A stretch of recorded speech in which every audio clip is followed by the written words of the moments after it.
close your eyes and let the walls of your room dissolve into the soft velvet dark. Imagine the sensation of a cool, dry breeze sweeping over your face, carrying the scent of wild sage and sun-baked earth, a smell that is ancient and clean. We are drifting away from the noise of the modern world, floating backward through the currents of time until we land softly in the heart of the 14th century. The ground beneath us is vast and uneven, covered in a golden ocean of grass that stretches toward an infinite horizon where the sky meets the earth in a line of pale. We are standing on the Eurasian steppe, a place of immense silence and terrible beauty, where the wind is the only constant voice, whispering secrets between the mountains and the plains. Before you get comfortable, take a moment to like the video and subscribe, but only if you genuinely enjoy what I do here. Let me know your city and local time in the comments so we can see where everyone is listening from. Now, let the silence return. Here, in the shadow of the Tian Shan Mountains, the world feels empty, but it is teeming with life that is hidden just beneath the surface. It is a landscape of extremes, where the summers burn with a fierce dry heat, and the winters descend like a heavy iron curtain of frost. In this precise moment, somewhere in the 1330s, nature is holding its breath. The steppe is not merely a wilderness, it is a bridge, the great connector between the rising sun of the east and the stone cities of the west. Yet for now, it feels like the edge of the world. We move invisibly through the tall grass, our feet making no sound, observing the rhythm of this place. The sun is beginning to dip, casting long violet shadows that stretch across the plains like fingers. In the distance, you might spot the silhouette of a golden eagle circling a thermal current, watching the ground with eyes that see everything. But our story does not begin with the eagle, nor with the great Khans who once rode these plains with thunder in their hooves. It begins with something much smaller, something humble and unassuming. Down in the earth, amidst the labyrinth of roots and cool soil, lives the marmot. These creatures are social, busy little architects of the underground, popping up from their burrows to whistle at one another and bask in the afternoon sun, looking for all the world like grumpy neighbours gossiping over a fence. They are part of the steppe's heartbeat, foraging for seeds and grasses, living their lives in a cycle that has remained unbroken for thousands of years. But within this bustling furry community, a silent passenger is waking up. It is a passenger that has lived here for centuries, perhaps millennia, existing in a quiet, uneasy truce with its hosts.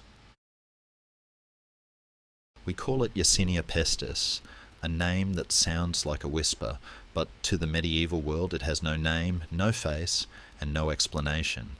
It is simply a force of nature, microscopic and patient.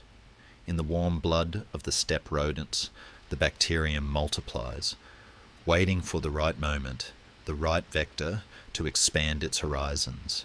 It relies on the flea, a tiny speck of irritation that jumps from creature to creature, unknowingly acting as the courier for a message that will eventually silence cathedrals and empty thrones thousands of miles away. It is strange to think that the greatest catastrophe of the Middle Ages begins not with a dragon or a demon, but with a flea bite on a sunny afternoon in Central Asia. The balance of nature here is delicate. Usually, the bacterium stays local, flickering out when it kills its host too quickly, trapped in isolated pockets of the wilderness. But the world is changing. The human world is drawing closer to the wild world. We see the dust rising in the distance. A caravan is approaching. The Pax Mongolica, the Mongol peace, has stabilized the trade routes that crisscross this vast ocean of grass, making it safer than ever for merchants to travel from China to the Black Sea. This stability is a double-edged sword. It allows silk, spices and porcelain to flow freely, but it also creates a superhighway for biology. The caravan moves slowly, a train of Bactrian camels with their heavy, shaggy coats swaying in rhythm, laden with bales of goods wrapped in rough canvas. The merchants are tired, their faces weathered by the wind, eyes squinting against the setting sun. They set up camp not far from the colonies of marmots, unaware of the invisible threshold they are crossing. They light fires that crackle and pop, sending sparks dancing up into the twilight, the smoke mingling with the smell of roasting meat and brewing tea. It is a cosy scene, filled with the murmur of voices sharing news from distant lands, but we, the silent observers, feel a gentle tension in the air.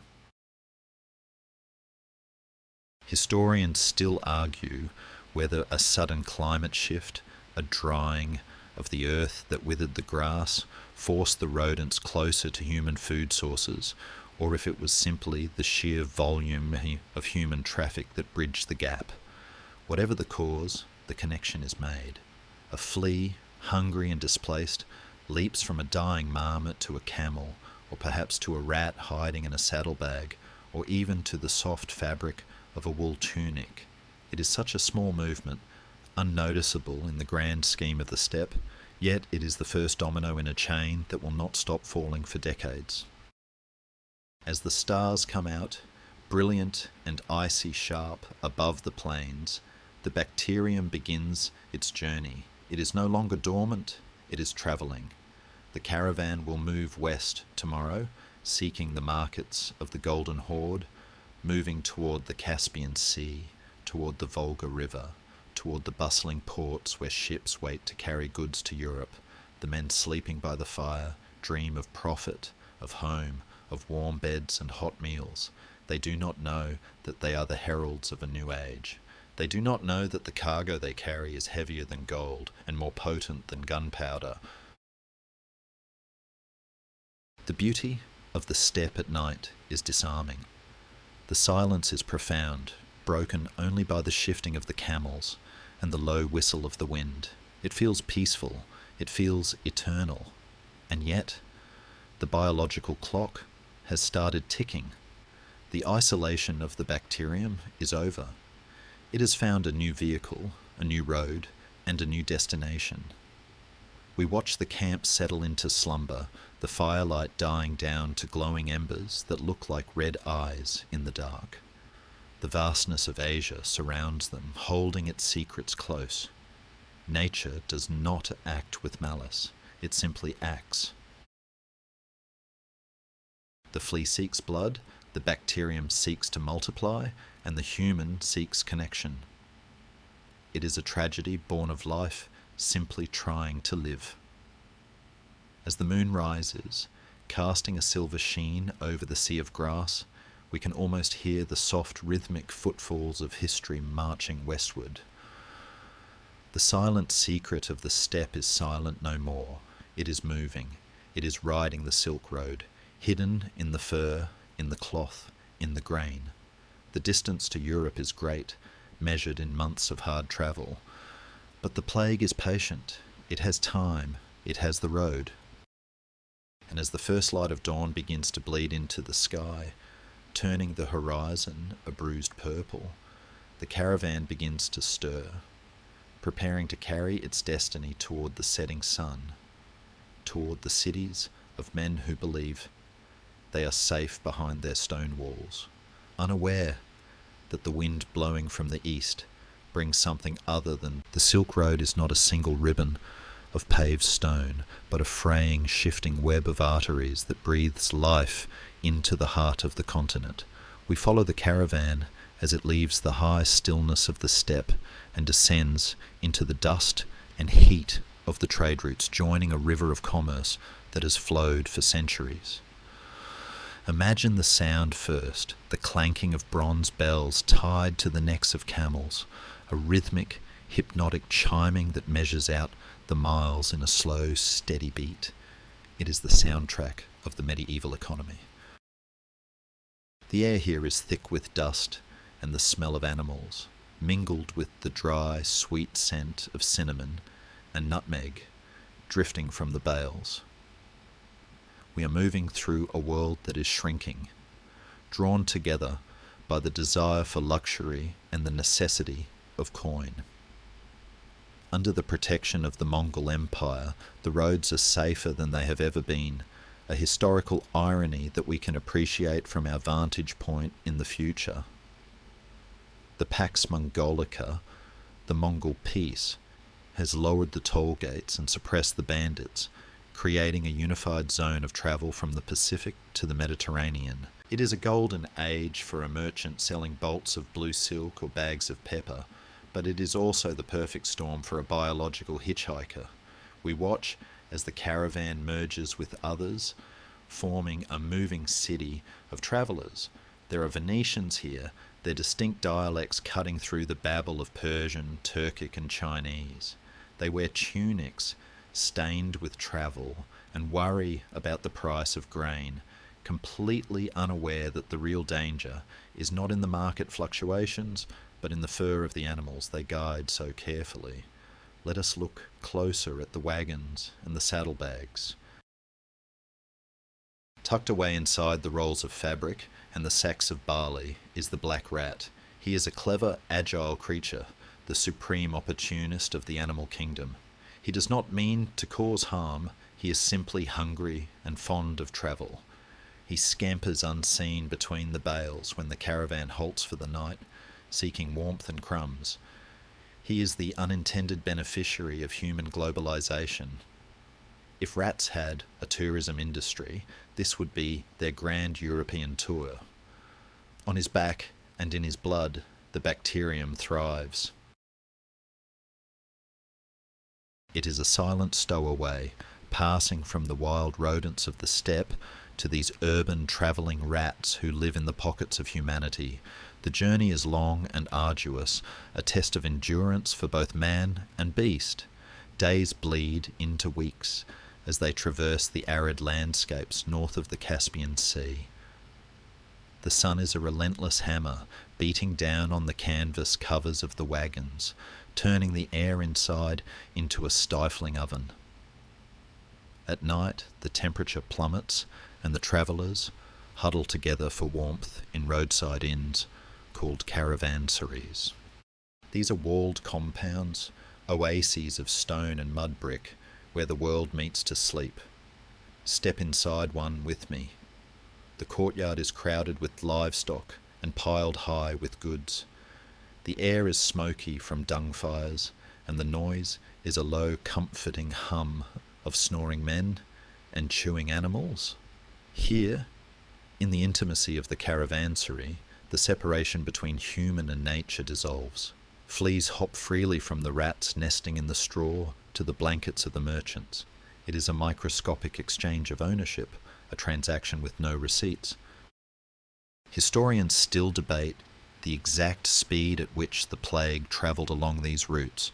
Some argue it moved slowly, creeping village to village over years, while others believe the efficiency of the Mongol communication lines, the Yam system, a sort of medieval pony express, allowed it to race across the continent with terrifying velocity. Regardless of the speed, the direction is clear. West, always west, towards the setting sun, towards the water, towards the dense populations of Europe. As the caravan pushes forward, the landscape begins to change. The dry desert gives way to the scrubby lowlands surrounding the mighty Volga River. This is the domain of the Golden Horde, the western Khanate of the Mongol Empire. The capital, Sarai, rises from the plains like a mirage, a bustling metropolis of tents and timber, boasting a population larger than Paris or London at the time. It is a cosmopolitan hub where mosques and churches stand side by side, and where the wealth of the East is sorted and taxed before moving on. We drift through the crowded streets of Sarai, watching the exchange. Furs from the frozen forests of Russia are traded for glass from Egypt. Slaves from the Caucasus are sold alongside amber from the Baltic. It is a dizzying swirl of humanity. And everywhere, the rats are disembarking. They run along the ropes of the river barges. They nest in the grain silos that feed the city. The bacterium has found a major population centre. It is here, in the crowded, sanitation-challenged reality of a medieval city, that the spark begins to catch. But the caravan does not stop here forever. The merchants are eager to reach the Black Sea, where the Italian ships wait.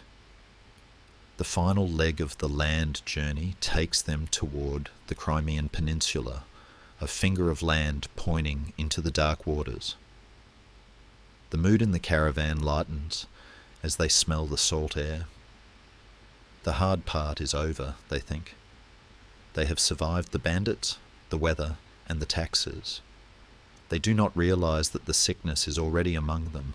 Perhaps a driver has developed a strange, feverish sweat, dismissing it as heat stroke. Perhaps a guard has collapsed, his body burning, his lymph nodes swelling into painful knots. They bury him quickly by the roadside, saying a prayer, and move on. Death is common on the road. It is an occupational hazard, like a lame horse or a broken wheel. They do not see the pattern yet. We float above them, watching the tragedy unfold in slow motion. It is poignant to see them so hopeful, looking forward to the profits they will make in Kaffa or Tana, dreaming of the soft beds and wine of Italy. They are carrying the end of their own world in their saddlebags. The connection between East and West, forged by greed, curiosity, and courage, has become a conduit for disaster. The Silk Road, usually a lifeline of civilization, has become a fuse, and the flame is travelling fast. As they crest the final hills and see the glittering expanse of the Black Sea before them, the sun reflects off the water like shattered diamonds. It looks beautiful. It looks like freedom. But in the shadows of the wagons, the fleas are twitching, sensing the warmth of new hosts, ready for the next stage of their odyssey. The rats scurry into the holds of the waiting ships, skipping the customs line entirely. Rats are notorious for lacking proper travel documentation, after all. The land journey ends here, at the water's edge. The dust of the road settles. The camels are unloaded, their bells silent at last. The cargo is transferred to the wooden bellies of the Genoese galleys. The stage is set for the transition from earth to sea, from the slow plodding of the caravan to the swift wings of the sail. The virus has crossed the continent. Now it prepares to cross the water. The horizon is wide and open, but the clouds are gathering, invisible and heavy. The greatest tragedy is that no one knows they are afraid yet. They are smiling, shaking hands, counting coins. We watch them with a heavy heart, wishing we could warn them, but we are only ghosts in this story. The wind picks up, filling the sails, and the anchor is weighed. The Silk Road has delivered its cargo. The city of Kaffa sits on the edge of the sea like a stone promise, a fortress of commerce carved out of the Crimean coast. To the Genoese merchants who inhabit it, Kaffa is a slice of Italy transplanted thousands of miles from home, a place where the pasta is almost as good as in Genoa and the profits are significantly better. But in the year 1346, the view from the high ramparts is not one of welcoming waves or arriving ships. It is a vista of suffocating hostility. We float above the stone walls, looking down at a city under siege.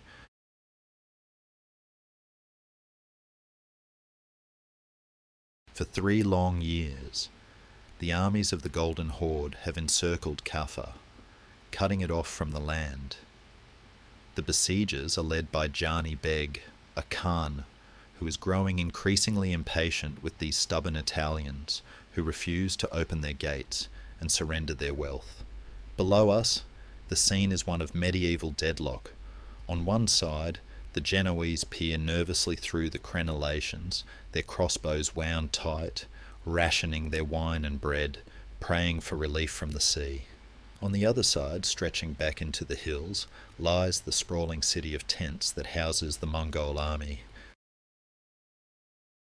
It is a massive breathing beast of a camp, smelling of wood smoke, horse manure, and unwashed wool. Usually, a siege is a noisy affair. The thud of battering rams, the shouting of orders, the clash of skirmishers near the gates. But lately, a strange and unsettling quiet has fallen over the Mongol lines. The attacks have stopped. The arrows have ceased to fly. At first, the defenders inside Kaffa might have cheered, thinking the Khan was giving up, perhaps deciding that Italian stubbornness was too high a price for a port city. But if we drift closer to the Mongol tents, passing invisibly through the lines, we see the terrifying truth. The enemy is not retreating. The enemy is dying. The invisible passenger that rode the Silk Road has disembarked here, in the crowded, unsanitary conditions of a military encampment. It is the perfect breeding ground. The plague moves through the tents like a wildfire through dry grass. Warriors who once rode effortlessly across the steppes now lie shivering under their furs, their bodies betraying them with sudden, violent fevers and the telltale black swellings. The chain of command is breaking down because the commanders are dying as fast as the foot soldiers. There is no glory in this, only a confused, delirious end. Gianni Beg watches his army disintegrate before his eyes, defeated not by Genoese steel, but by a force he cannot see or strike with his sword. It is a frustration that turns into a cold, grim resolve. If he cannot take the city with the living, he decides he will take it with the dead. This brings us to one of the most infamous and debated moments in the history of warfare, a scene that feels like it belongs in a dark myth rather than a history book. The Khan orders his engineers to the siege engines, the great trebuchets, designed to hurl heavy stones against the walls. But today, they are not loading stones. We watch with a mix of fascination and horror as the soldiers, faces wrapped in cloth to block the stench, load the limp, plague-ridden bodies of their fallen comrades into the wooden slings. It is a macabre innovation, perhaps the first recorded instance of biological warfare in the Western world, though Gianni Beg likely viewed it simply as sharing his misery. The order is given.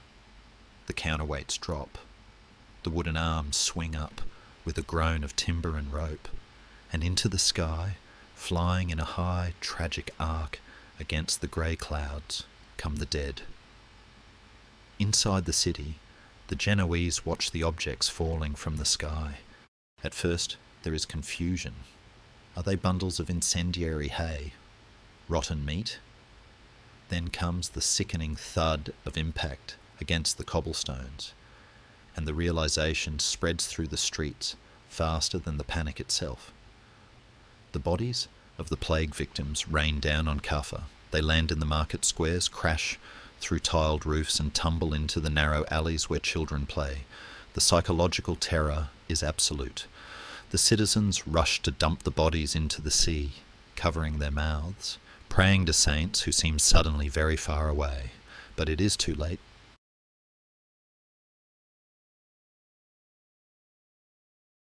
Historians today often argue about the effectiveness of this tactic. Many suggest that the rats slipping quietly through the drainage pipes or scurrying under the gates had likely already introduced the fleas to the city long before the bodies flew. Rats, after all, are famously indifferent to city walls and do not require a catapult to enter a new neighbourhood, but whether by air or by rat, the result is the same. The pestilence, as they call it, has breached the defences. Kaffa is no longer a sanctuary, it is a trap. The air inside the walls grows heavy and sweet with the scent of sickness. The joy of the market evaporates. The social contract of the colony, trade, profit, survival, snaps. The Genoese realise that their stone walls, which kept the Mongols out, are now keeping the death in.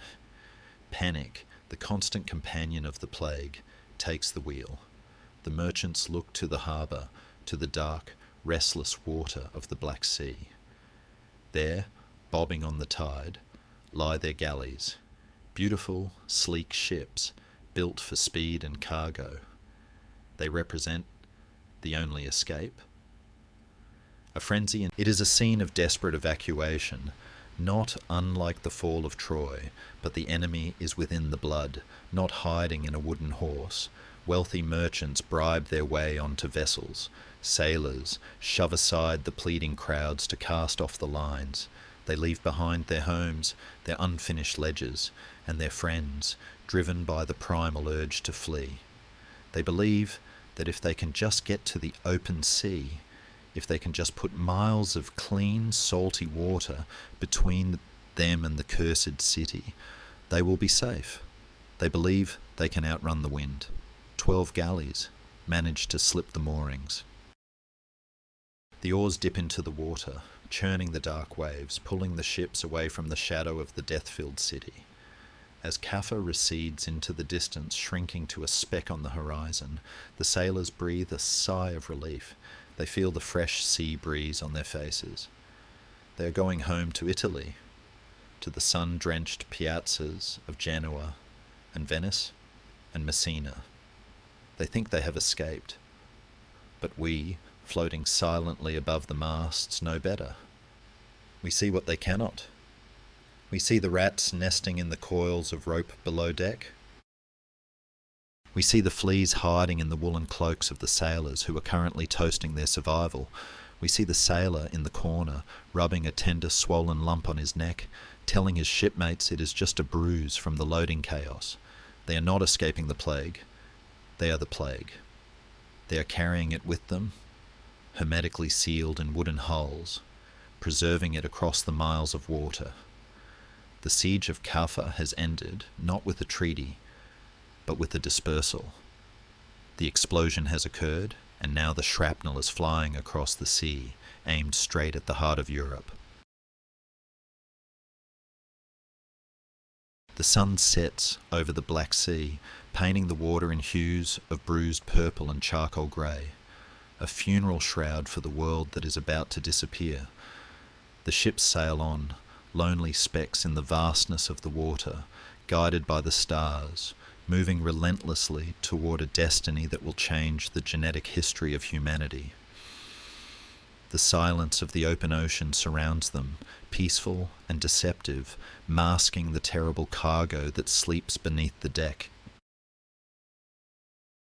The sea is a vast rhythmic cradle, rocking the 12 galleys in a motion that should be soothing, but instead feels like the pacing of a caged animal. We drift alongside these wooden vessels as they cut through the dark waters of the Bosporus, leaving the Black Sea behind and entering the ancient highways of the Mediterranean. It is late 1347. The sky is a bruised canopy of clouds, and the wind carries the biting chill of the coming autumn, whistling through the rigging with a sound. On the surface, the journey looks like a triumph of navigation. The sails are full, the oars bite the water in unison, and the coastline of the Byzantine Empire slides by in a haze of green and grey. But if we dissolve through the wooden planks of the hull and enter the cramped, dim world below decks, the atmosphere shifts from adventure to nightmare. A medieval galley is not a luxury liner. It is a sweating, creaking ecosystem of timber, rope, and humanity, packed tighter than sardines in a tin. The sailors sleep in shifts on the hardboards, sharing blankets, sharing food, and sharing the air. There is no privacy here, and certainly no quarantine. It is in this intimate, claustrophobic darkness that the tragedy ripens. The rats, having enjoyed their undocumented immigration from Kaffa, are now the true captains of these ships. They scuttle along the beams overhead, their tiny claws scratching a rhythm that counterpoints the groans of the dying men below. And the men are dying. The relief of escaping the siege has been replaced by a confusion that is slowly curdling into terror.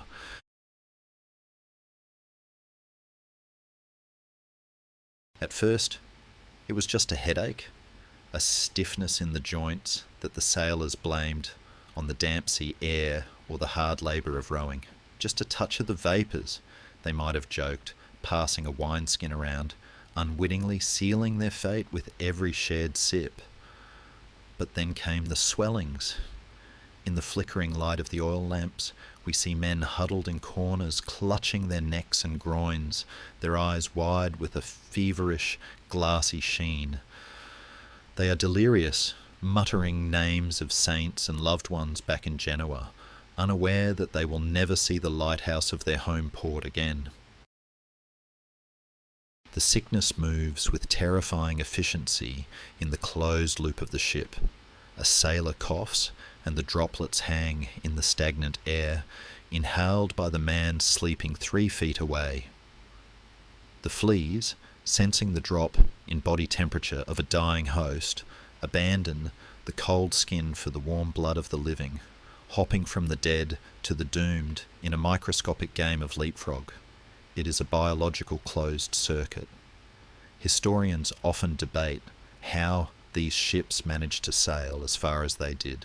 The journey from Crimea to Sicily is not short. It covers over 1,000 miles of open water.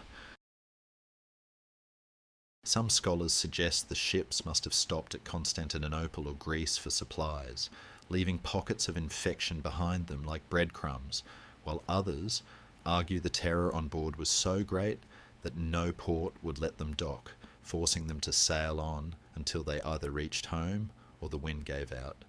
It is a haunting image. Ghost ships driven by dying men, steered by hands that can barely hold the tiller, moving relentlessly toward the heart of Europe. As the days bleed into weeks, the silence on the ships grows louder than the waves. The shouting of orders fades. The songs of the rowers stop. There is only the creaking of the wood and the sound of prayer. The line between the living and the dead blurs. Bodies are pushed overboard with less and less ceremony, sinking into the wine-dark sea, leaving a trail of sorrow in the ship's wake. And then finally, land appears. It is October. The coast of Sicily rises from the mist, golden and welcoming, the scent of lemons and olive trees drifting out to meet the stench of the galleys.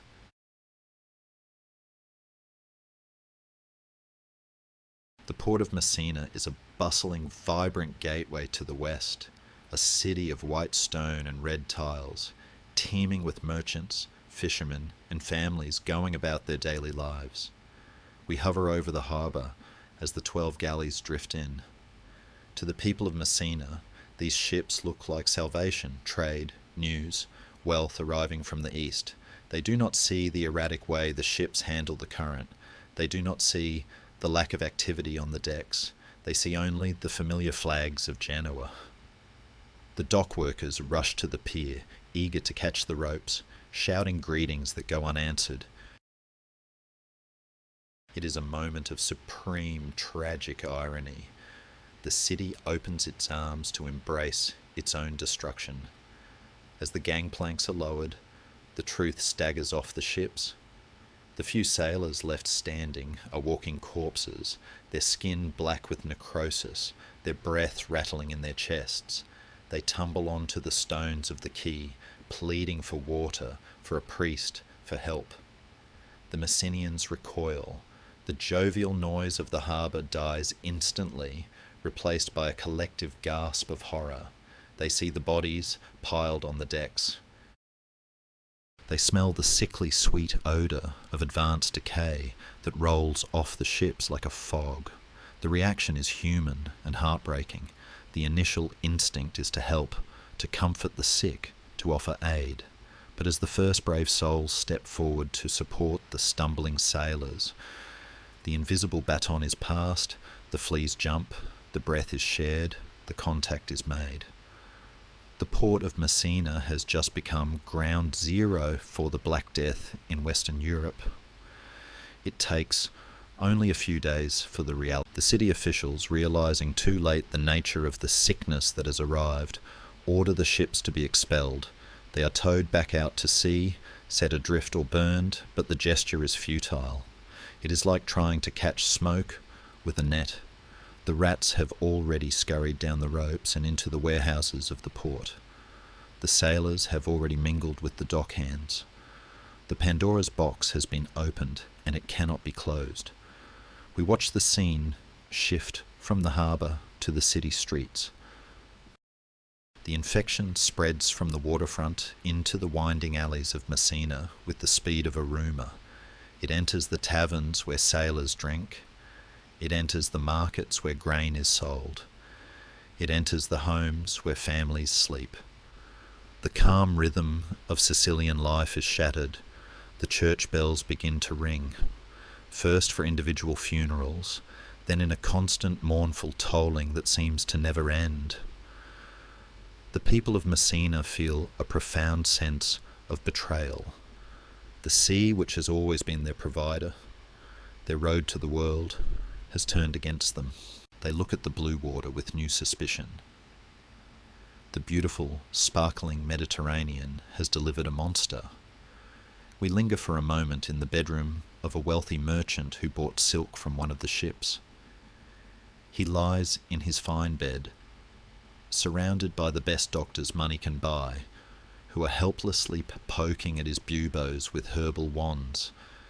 He does not understand why this is happening. He is a good man, he thinks. He goes to church. He pays his taxes. Why has God sent this fire to his blood?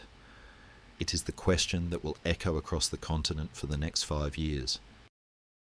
The logic of the plague is biological, not moral, but to the medieval mind, it is a riddle with no answer. As the infection blooms in Sicily, the island becomes a springboard. The distance to the Italian mainland is short, just a narrow strait of water. The panic that takes root in Messina sends people fleeing. They run to the countryside, they run to Catania, they pack boats to cross to Calabria. In their desperate attempt to outrun the shadow, they become its messengers. We watch them go, families with carts piled high, looking over their shoulders at the city they are leaving behind, a city that is rapidly becoming a tomb. They carry the hope of survival in their hearts and the seeds of the plague in their blood. The 12 galleys have done their work. They have completed the connection. The chain that began with a marmot in the steppes has now reached the olive groves of the Mediterranean. The door to Europe is wide open, and the cold wind of history is blowing through. We leave the coast now, drifting upward on the warm thermal currents, moving north along the spine of the Italian peninsula. It is the spring of 1348, and the landscape below us shifts from the rugged cliffs of the south to the rolling cypress-studded hills of Tuscany. If there is a place on earth that feels like a painting come to life, it is here. The light in Tuscany has a peculiar, honeyed quality, a soft golden haze that seems to hold the world in a gentle embrace. Below us lies the cradle of a new era, a region drunk on wealth, art. We approach Florence, the city of flowers, a jewel of stone and red tile nestled in the valley of the Arno River. From our height, it looks like a perfect clockwork mechanism, humming with the energy of 90,000 souls.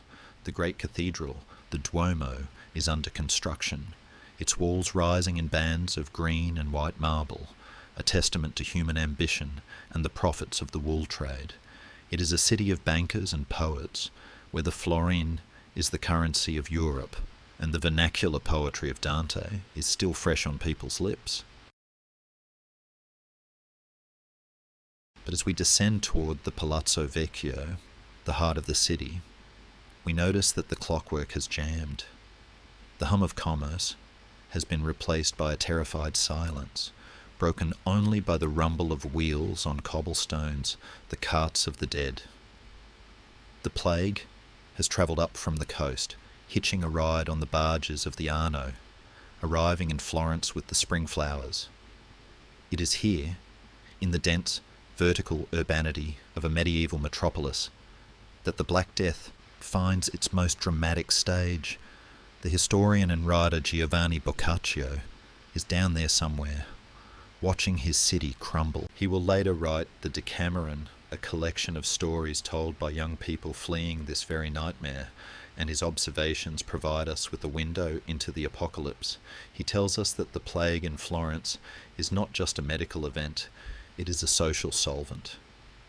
It dissolves the glue that holds humanity together. We float through the narrow streets, usually packed with merchants haggling over cloth, now empty, save for the Beccamorti, the vultures, men paid to carry the bodies away. They move with grim purpose, their faces wrapped in cloth, stepping over the refuse of a city that has stopped cleaning itself.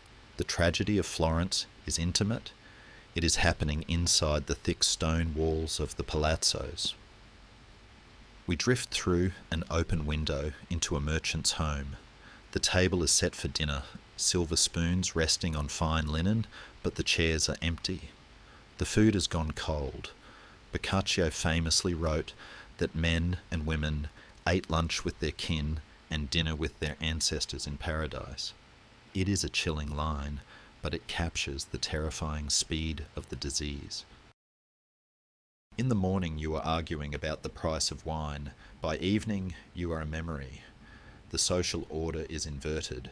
Servants demand exorbitant wages or flee entirely, leaving their masters to die alone.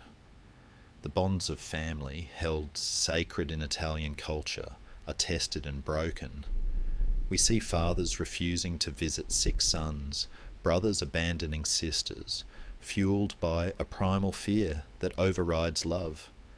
It is a dark realization for a society that prides itself on civility. When the end comes, we are often strangers to one another. Yet, amidst the horror, there is a strange, surreal beauty to the abandoned city. The gardens of the rich, usually manicured, are bursting into wild bloom, nature reclaiming its space while the humans hide. The sheer scale of the death toll here is staggering. Historians estimate that Florence lost perhaps 60% of its population in a matter of months. Imagine walking through your own city and erasing 6 out of every 10 people you see. That is the silence of 1348. We leave the tragedy of Florence and glide south across the hills to her great rival, Siena. If Florence is the city of ambition, Siena is the city of dreams. It sits high on 3 hills, a maze of brick and Gothic arches. Before the plague, Siena was in the midst of a project of supreme hubris. They were building the Duomo Nuovo, a massive expansion of their cathedral intended to dwarf anything in Florence or Rome. They wanted to build the largest church in Christendom. We hover over the construction site. The walls are rising, the marble facings are being applied, the scaffolding reaches for the heavens, and then the hammer drops. The plague hits Siena with even more ferocity than Florence. The workforce vanishes. The stonecutters, the architects, the labourers, they are all gone. We watch as the tools are set down, never to be picked up again. The great expansion is abandoned. Today, if you visit Siena, you can still see the Facciatone, the great unfinished wall of the new nave, standing like a broken tooth against the sky. It is a monument to interruption, a permanent scar of 1348 frozen in stone. The Sienese look at it not as a failure, but as a reminder of the time when the music stopped. The city's government, the Council of Nine, tries desperately to maintain order, but their carefully kept ledger books simply run out of pages. They stop recording the names of the dead because there are too many, and the ink has run dry. A chronicler in Siena, Agnolo writes a sentence that echoes through the centuries with heartbreaking simplicity. I, Agnolo called the fat, buried my 5 children with my own hands. There is no room for adjectives in a grief that deep, and yet life in Tuscany does not extinguish completely. It merely retreats. We drift out to the countryside, to the stone villas surrounded by olive groves and vineyards. Here, the wealthy isolate themselves, locking the iron gates and living on their stored grain and wine. They try to distract themselves with music and stories, pretending the world is not ending just over the hill. It is a gilded cage. They play lutes and recite poetry, creating a bubble of denial, while the peasants in the fields below them endure the brunt of the storm. It is a harsh truth of history that money is often the best medicine, or at least the best shield. But even here, the plague is a clever intruder, a delivery of supplies, a wandering friar, a servant returning from the village. The invisible walls are breached. The silence of the Tuscan countryside becomes heavy, not with peace, but with absence. The bells of the rural parish churches, which used to ring the canonical hours, marking the rhythm of the day, fall silent one by one. The silence rolls across the hills like a fog. The twilight in Tuscany is usually a time of romance, of soft light and wine, but in 1348 it is a twilight of the soul. The golden age of the commune, of the independent, boisterous city-state, is being smothered. The Renaissance, which was just beginning to stretch its wings, is forced into a hibernation. It is a pause in the heartbeat of Western civilization. But notice, as the sun dips below the horizon, painting the sky in streaks of violet and blood orange, that the buildings remain. The stone endures. The art on the walls of the churches, the frescoes of judgment and salvation, remains vibrant in the gloom. The people pass, but their stage stands ready for the survivors. As night falls over the Apennines, the only sound is the wind moving through the cypress trees, a sound like a long, slow exhale. The city of flowers and the city of the Virgin settle into an uneasy sleep, waiting for a dawn that feels very far away. The human drama has played out on a grand scale here, but to understand the why, we must shrink our perspective. We must leave the cathedrals and the palazzos and zoom in, past the stone, past the skin, down to the very smallest level of existence. We must meet the architect of this silence face to face. Let us pause the timeline for a moment. We have watched cities crumble and ships drift like ghosts. But to truly understand the Black Death, we must shrink our perspective until the great cathedrals of Tuscany vanish and we are left floating in a world smaller than a grain of sand. We are entering the realm of the invisible, a kingdom that the medieval mind could not conceive, even as it destroyed them. It is here, in the microscopic silence, that the true story lies. If we were to look through a lens that would not be invented for another 3 centuries, we would see the protagonist of our tragedy, Yersinia pestis.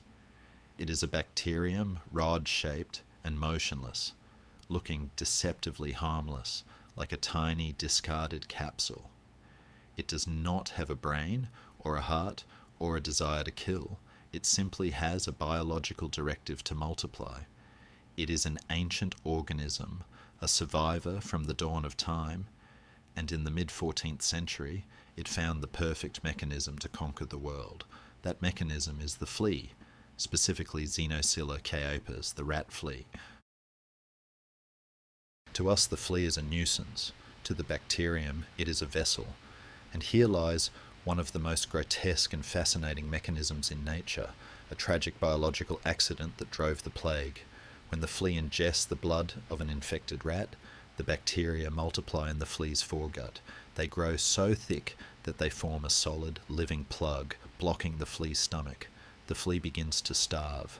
Maddened by hunger, it jumps frantically from host to host, biting repeatedly in a desperate attempt to feed, but it cannot swallow.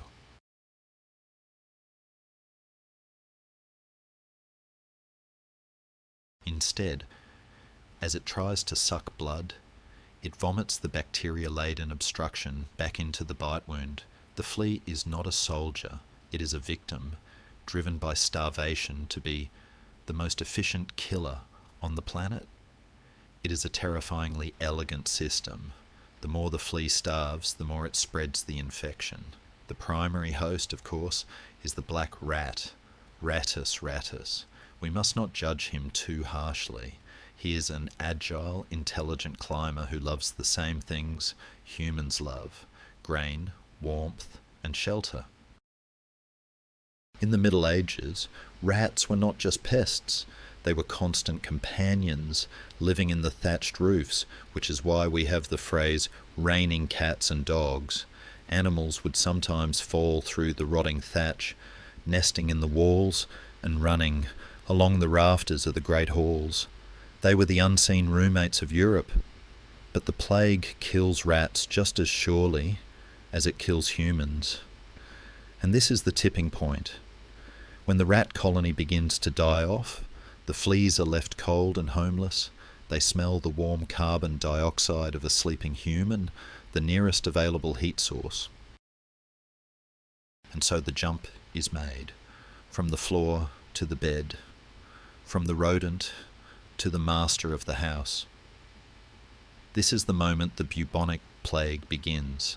The bacteria drain into the lymphatic system, gathering in the nearest node, usually the groin, armpit, or neck, creating the infamous bubo, a painful black swelling that gave the disease its name. It is agonizing, but, and here is the twist, it is not always fatal. A strong immune system can fight it, but the plague is adaptable. In the crowded, freezing conditions of a medieval winter, it learned a new trick. It moved to the lungs. This is the shift to pneumonic plague, and it changes the game entirely. Now, the flea is unnecessary. The rat is unnecessary.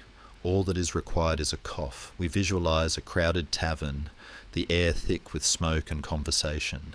A man laughs or coughs, and microscopic droplets hang in the air, glittering like dust motes in the candlelight.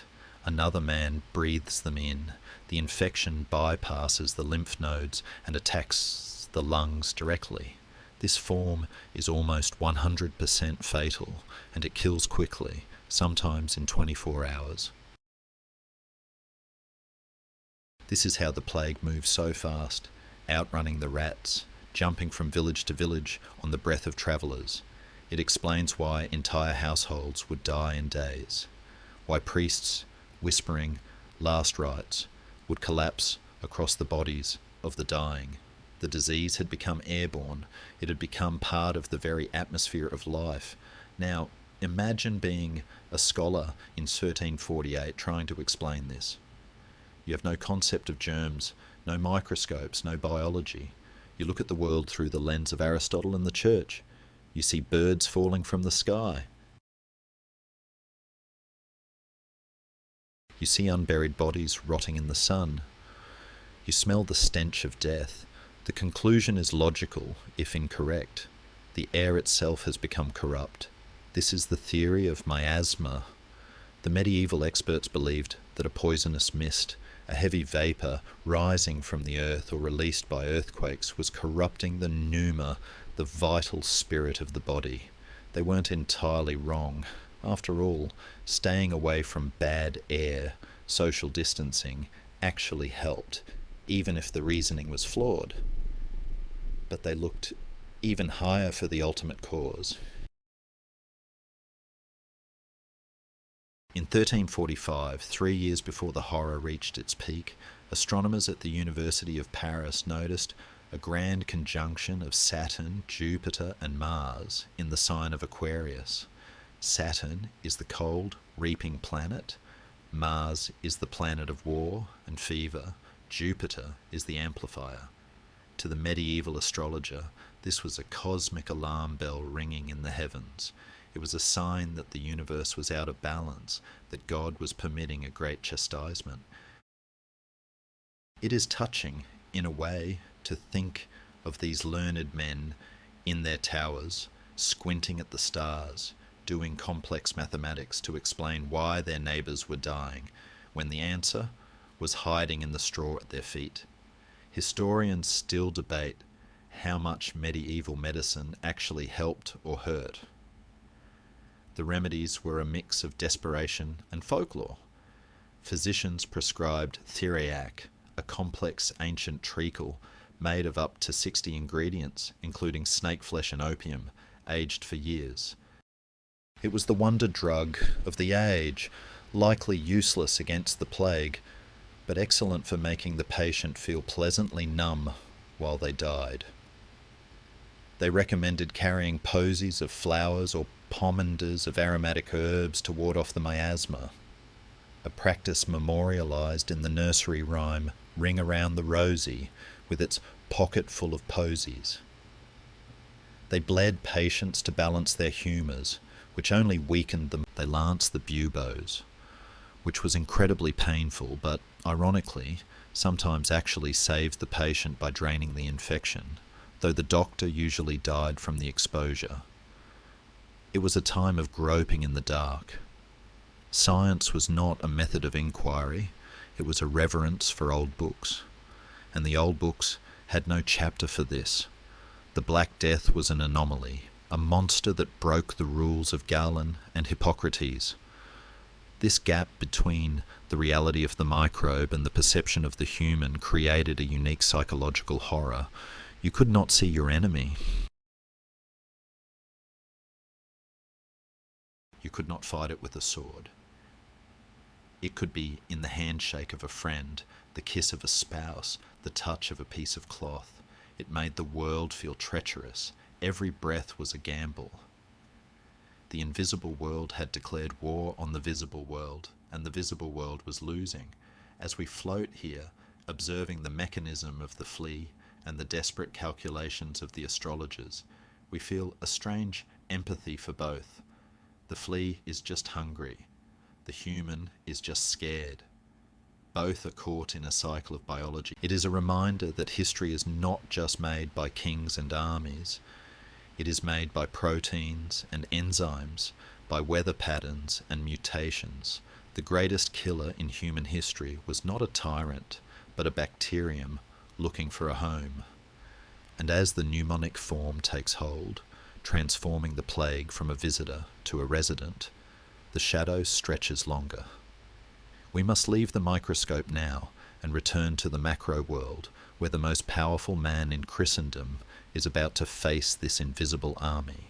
We drift north, crossing the Alps, towards a city where the church bells are ringing, not for mass, but the wind carries us now away from the philosophical towers of Paris and the silent workshops of Tuscany, drifting westward over the rugged spine of France until we reach the banks of the Rhone River. Here, rising like a fortress of white stone against the azure sky, stands the city of Avignon. In 1348, this is the centre of the world. It is the Babylonian captivity of the papacy, a time when the popes had abandoned the crumbling ruins of Rome. The Palais des Papes, the Palace of the Popes, is a marvel of Gothic architecture, a castle that screams of power, permanence, and divine protection. It is designed to withstand sieges, armies, and kings, but it was not designed to withstand the air. As we lower ourselves through the heat-shimmering atmosphere, we find the city in a state of suspended terror. The plague has arrived in Avignon with a ferocity that shocks even the most hardened chroniclers. It is said that in the span of a few months, half the population has been swept away, leaving the streets echoing with a silence that is louder than any scream. But our focus is not on the streets. It is on the innermost chamber of the palace, the private sanctuary of the most powerful man in Christendom, Pope Clement VI. He is a man of culture, a lover of art and luxury, a prince of the church who is used to controlling the spiritual destiny of millions. Now, however, he sits in a chair of velvet and gold, reduced to a trembling mortal, hiding from the invisible ghost that walks the halls of his own castle. The scene we witness is one of the most surreal images of the Middle Ages. The Pope is not praying in a chapel. He is sitting in a room where the temperature is sweltering, beads of sweat rolling down his forehead into his heavy robes. On either side of his throne, huge roaring fires are burning in iron braziers. The flames crackle and hiss, consuming logs of pine and aromatic herbs, rosemary, amber, and myrrh. The air is thick with smoke and heat. This is the prescription of his personal physician, the brilliant and courageous Guy de Chauliac. Chauliac, who is himself battling the disease and lancing his own buboes in a mirror to survive, has advised the pontiff that the only way to keep the miasma at bay is to purify the air with fire. And so, the Vicar of Christ spends his days and nights sandwiched between two infernos, trapped in a ring of fire. It is a vivid, almost mythological tableau, the spiritual leader of the world, isolated in a blazing oven, barring his door to everyone, terrified that a single breath from the outside world will kill him. And here is the strange, accidental miracle of history. It works. The intense heat of the fires creates a microclimate in the room that is unbearable for the fleas. They cannot survive the temperature. They dehydrate and die, or they simply refuse to jump into the thermal barrier. The smoke masks the scent of the human host. Clement VI survives the Black Death not because of the theological purity of the fire, but because of its entomological effectiveness. He sits there, reading his manuscripts, listening to the crackle of the wood, while just outside his heavy oak door, his court is dying. Cardinals, chamberlains, servants, they fall one by one in the cool stone corridors, their prayers unanswered. The contrast between the sweltering safety of the inner chamber and the cold death of the palace is a stark reminder of the randomness of survival. But Clement is not blind to the suffering outside.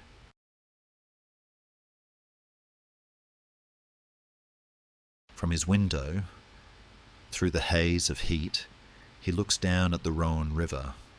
What he sees breaks his heart and challenges the very foundations of canon law. The cemeteries of Avignon are full, the churchyards are overflowing, the ground is so choked with bodies that the earth can no longer accept the dead. In a moment of desperate pragmatism that underscores the scale of the catastrophe, Clement performs an act that is historically unprecedented. He goes to the window, raises his hand in blessing, and consecrates the entire River Rhône. He turns the flowing water into holy ground, or rather holy water, so that the bodies can be cast into the river and technically receive a Christian burial. We watch as carts are tipped at the river bank, the bodies sliding into the grey-green currents, drifting downstream toward the Mediterranean, a silent floating procession of the lost. It is a scene of grim efficiency. The river becomes a moving grave, carrying the pestilence out to sea, washing the city clean of its dead, but not its grief.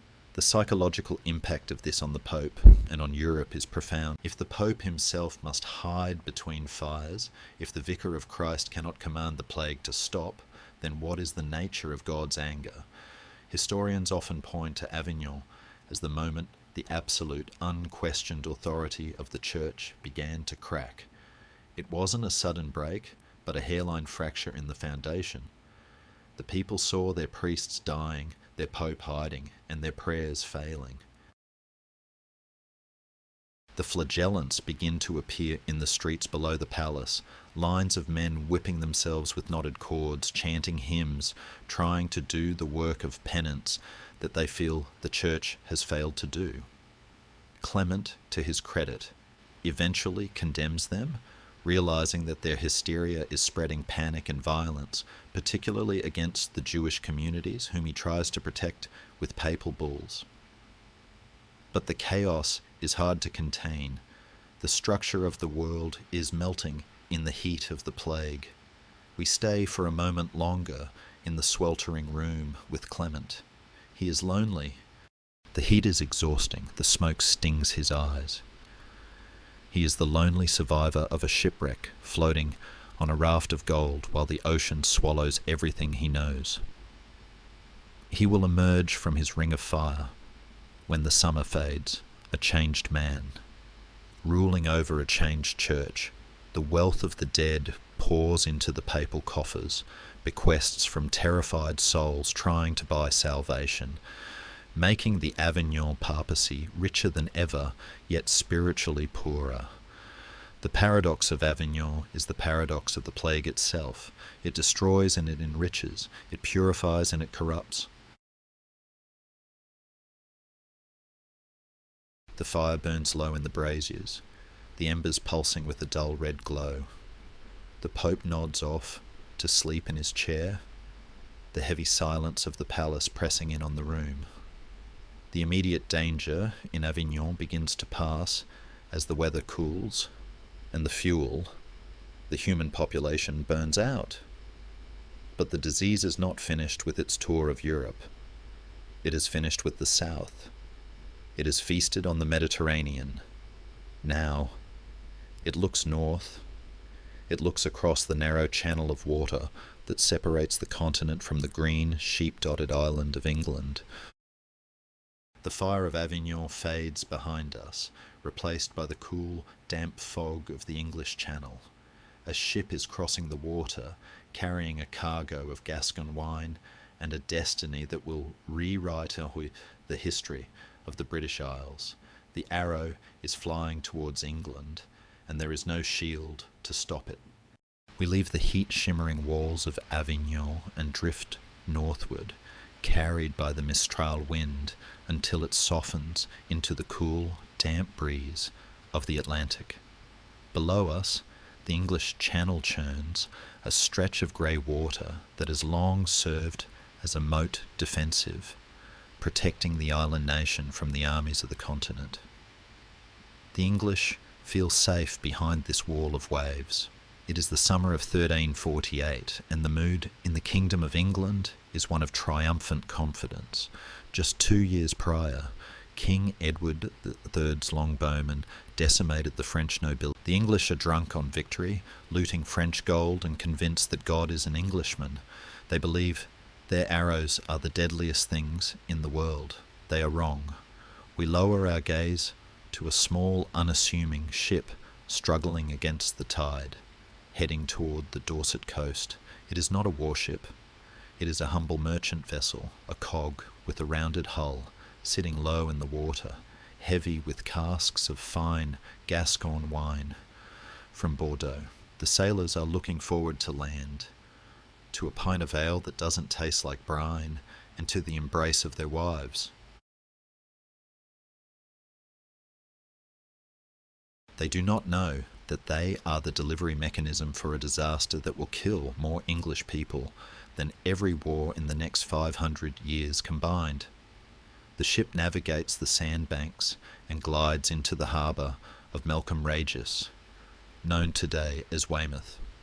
It is a quiet provincial town, smelling of salt, wet wool, and drying nets. The date is a matter of scholarly debate. Some chronicles say late June, others insist on early August. But the result is the same. The ropes are thrown, the ship docks, and the invisible invasion begins. The scene on the dock is deceptively mundane. A sailor, perhaps feeling a bit lightheaded, stumbles as he helps roll a wine barrel down the gangplank. A local dock worker reaches out to steady him. "Too much of the cargo, mate," he might joke, slapping the sailor on the shoulder. That touch, that shared breath, that moment of human connection, is the beachhead. The rat that scurries down the mooring line into the piles of Dorset wool is the vanguard. The Black Death has officially stepped onto British soil. It enters, not with a roar, but with a cough in a seaside tavern. The spread in Melcombe Regis is swift and brutal. Within days, the local populace is falling ill. The symptoms here are the same as in Kaffa and Florence, the swellings, the fever, the black spots. But the context is different. This is a land of small, tight-knit villages where everyone knows everyone's business. When the first neighbour dies, the shock is visceral. We watch the terror ripple outward from the port like a stone dropped in a pond. People flee the coast, heading inland along the Roman roads that still crisscross the countryside, unknowingly acting as the circulatory system for the infection. The disease moves north and west, aiming for the great prize of the region, Bristol. Bristol is the second city of the kingdom, a bustling, dirty, vibrant metropolis of trade. We fly ahead of the infection, arriving in the city before the carts do. Bristol is a maze of narrow streets and overhanging timber houses, so close that neighbours can shake hands from their upstairs windows. It is a city of soap makers, weavers and slavers. When the plague arrives, it feasts. The chronicles tell us that the living were scarce able to bury the dead. The grass grows tall, and the famous Bristol merchants, men who bartered with the world, find that their gold cannot buy a breath of air. The neighbouring county of Gloucester, hearing the horror stories coming from Bristol, attempts a frantic defence. They set up armed guards on the roads, blocking the bridges, forbidding any citizen of Bristol from entering their territory. It is a valiant, desperate attempt at a cordon sanitaire, but it fails. It fails because the plague does not walk on the roads. It travels in the hay carts, in the wool sacks, in the fur of the rats swimming the rivers. The people of Gloucester watch in horror as their neighbours die, and then inevitably they begin to sicken themselves. The isolationism of the terrified villagers crumbles before the biology of the flea. There is a tragic intimacy to the English experience of the plague. In the great cities of Italy, death was a public spectacle. Here, in the green, rain-soaked shires, it feels quieter, more personal. We drift over a thatched cottage in a small Dorset hamlet. Inside, a mother is trying to nurse her child. The rain is drumming on the roof. It was a notoriously wet summer in 1348. The rain that softened the earth for the graves, as the poets would say. The dampness makes the pneumonic form of the plague even more virulent. The mother wipes the child's brow, whispering old Celtic prayers mixed with Latin Hail Marys. She does not understand why the saints are silent. The local priest, a man who was baptized and married everyone in the village, is working himself to death, visiting the sick until he, too, collapses in the mud of the churchyard. This is the hidden history of the plague, the destruction of the parish system. The relationship between the English peasant and their local clergy was the bedrock of rural life. When the priests died, and they died in droves because they were the ones visiting the sick, the spiritual safety net of the country snapped. We see the arrow of the infection flying straight for London now. It moves along the Thames Valley, stopping at every town, every monastery along the way. The rich, including the king's daughter Joan, have already perished.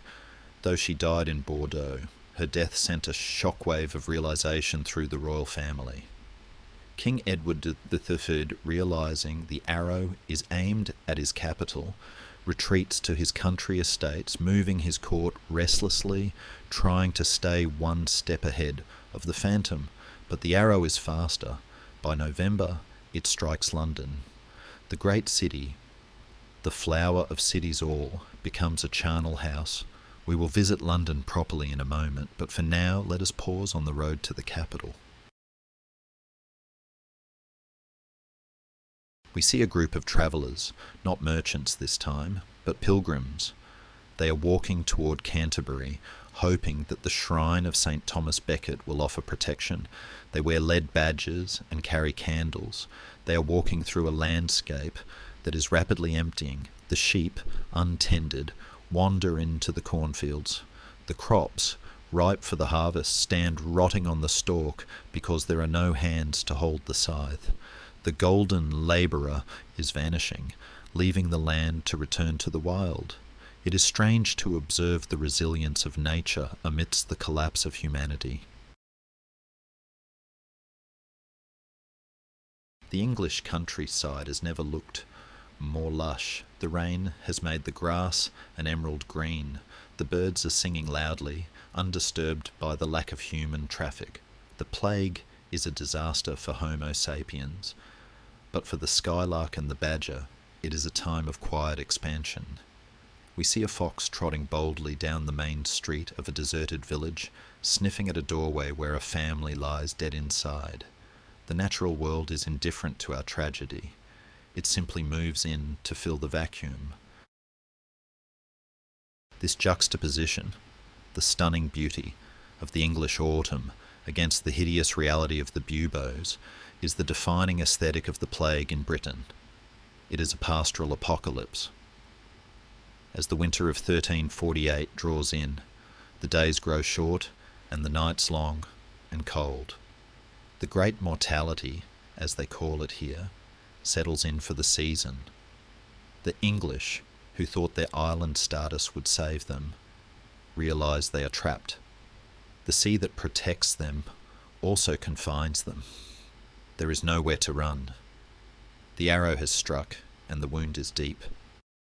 The distinct sound of the English plague is not just the church bell, but the shovel biting into the wet earth, over and over again.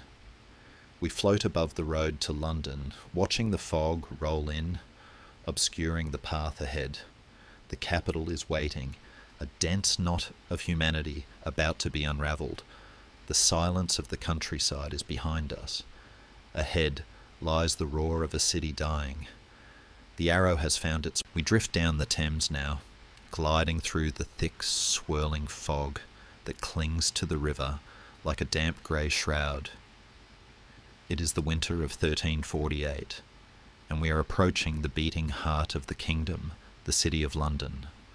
Usually, this approach would be a cacophony of sound, the shouting of watermen, the creaking of cranes, the hammering of shipwrights, but tonight the river is strangely quiet.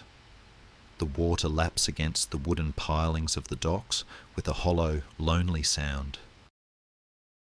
Looming out of the mist ahead is the great structure of London Bridge, the only stone span across the river, cluttered with shops and houses that overhang the water, looking like a disorderly set of teeth. Normally, crossing this bridge could take an hour due to the traffic of sheep, carts and pedestrians. Today, you could walk across it with your eyes closed and hit nothing but the cold air. The plague has come to the capital. It arrived in late autumn, carried, as always, by the unsuspecting. A boatman from the coast, a merchant from Bristol, a rat in a grain sack. London, with its narrow twisting lanes and open sewers running down the middle of the streets, was a city built for the plague. It was a labyrinth of intimacy, where 40,000 to 70,000 people lived, cheek by jowl, breathing the same smoky air, drinking the same ale, and sharing the same fleas. We float over the city walls and descend into the streets. The silence here is not the peaceful silence of the countryside. It is a heavy, oppressive weight. It is the silence of a machine that has run out of fuel. The shops on Cheapside are shuttered. The taverns, usually roaring with gossip and song, are dark. We pass the Guildhall, where the city fathers meet. They are trying to keep order, but their laws are meaningless against a microbe. They have passed ordinances to clean the streets, to remove the filth that they believe causes the miasma. But the cleaners are dead, and the filth remains. The snow begins to fall, dusting the cobblestones and the thatched roofs in a layer of pristine white, covering the refuse and the tragedy in a temporary blanket of purity. It is beautiful, in a melancholy way, a winter wonderland where no one is playing. The most striking feature of plague-stricken London is the earth. The ground is being turned over at a frantic pace. The parish churchyards, small cramped plots of land that have served their communities for centuries, filled up within weeks. There was simply no room left in consecrated ground.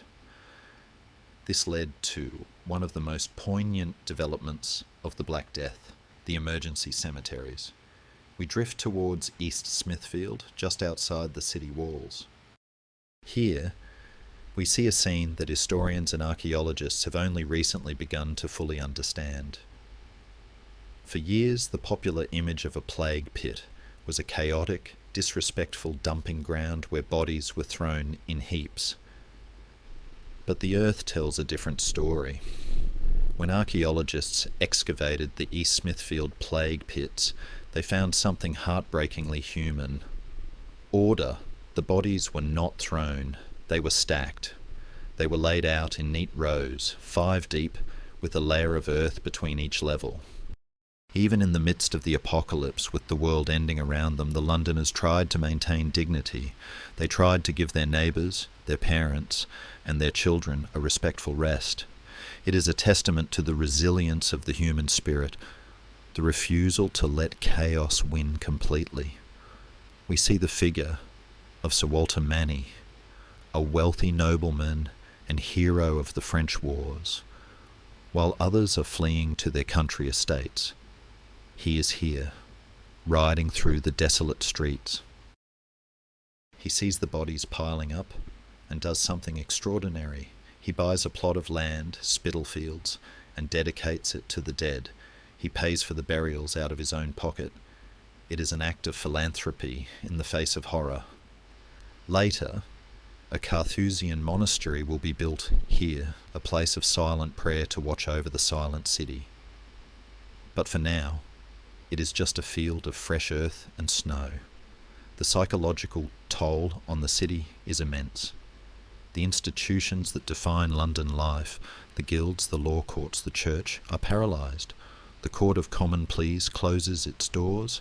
The king is absent.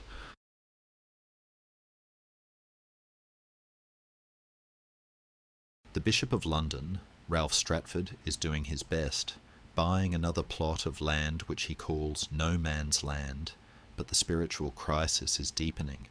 People are asking why the patron saint of London, St. Paul, has abandoned them. We hover near the great St. Paul's Cathedral, not the domed one we know today, but the massive Gothic structure that stood before the Great Fire. Its spire, one of the tallest in Christendom, pierces the fog. Inside, the nave is cavernous and cold. The chantries, where priests are paid to sing masses for the souls of the dead, are quiet because the priests are gone. A strange phenomenon occurs. The price of a horse drops to almost nothing because there is no one to ride it, but the price of a priest skyrockets. The few surviving clergy can charge a fortune to hear a dying man's confession. It is a grim marketplace of salvation. Yet amidst the gloom there are flashes of the famous London spirit, or perhaps just a chronicler notes with a hint of dark humour that the lawyers, usually the most talkative and active men in the city, are suddenly very quiet, finding no one to sue and no one to defend. It seems even the plague has a silver lining if you dislike litigation. As we move through the ghostly streets, we notice the windows of the houses. Some are boarded up entirely, the families inside dead or fled. Others have a cross painted on the door, a warning to stay away. But in some, we see the flicker of a single candle. A survivor is sitting there, perhaps a young apprentice who has lost his master and his master's family, now the sole inheritor of a workshop he doesn't know how to run. He is eating stale bread and listening to the wind howl down the chimney. He is the future of London. He doesn't know it yet, but the death of the old masters will open doors for him that would have remained locked for 1,000 years. The rigid hierarchy of the guilds is breaking. When the plague passes, he will be able to demand higher wages, better food, and more freedom. The silence of the city is the sound of the old order dying, making way for a chaotic, vibrant, and more equal future. But that is for later. For now, there is only the snow, the fog, and the bell. The bell of St. Paul's tolls the hour, a deep, resonant boom that vibrates through the timber frames of the houses. It is a sound of endurance. London has burned before, it has been sacked before, it has starved before. It will survive this too, but it will be a different city. The medieval tapestry has been unravelled. We drift away from the centre, moving out toward the suburbs, toward Westminster, where the empty government buildings stand like monuments to a vanished authority.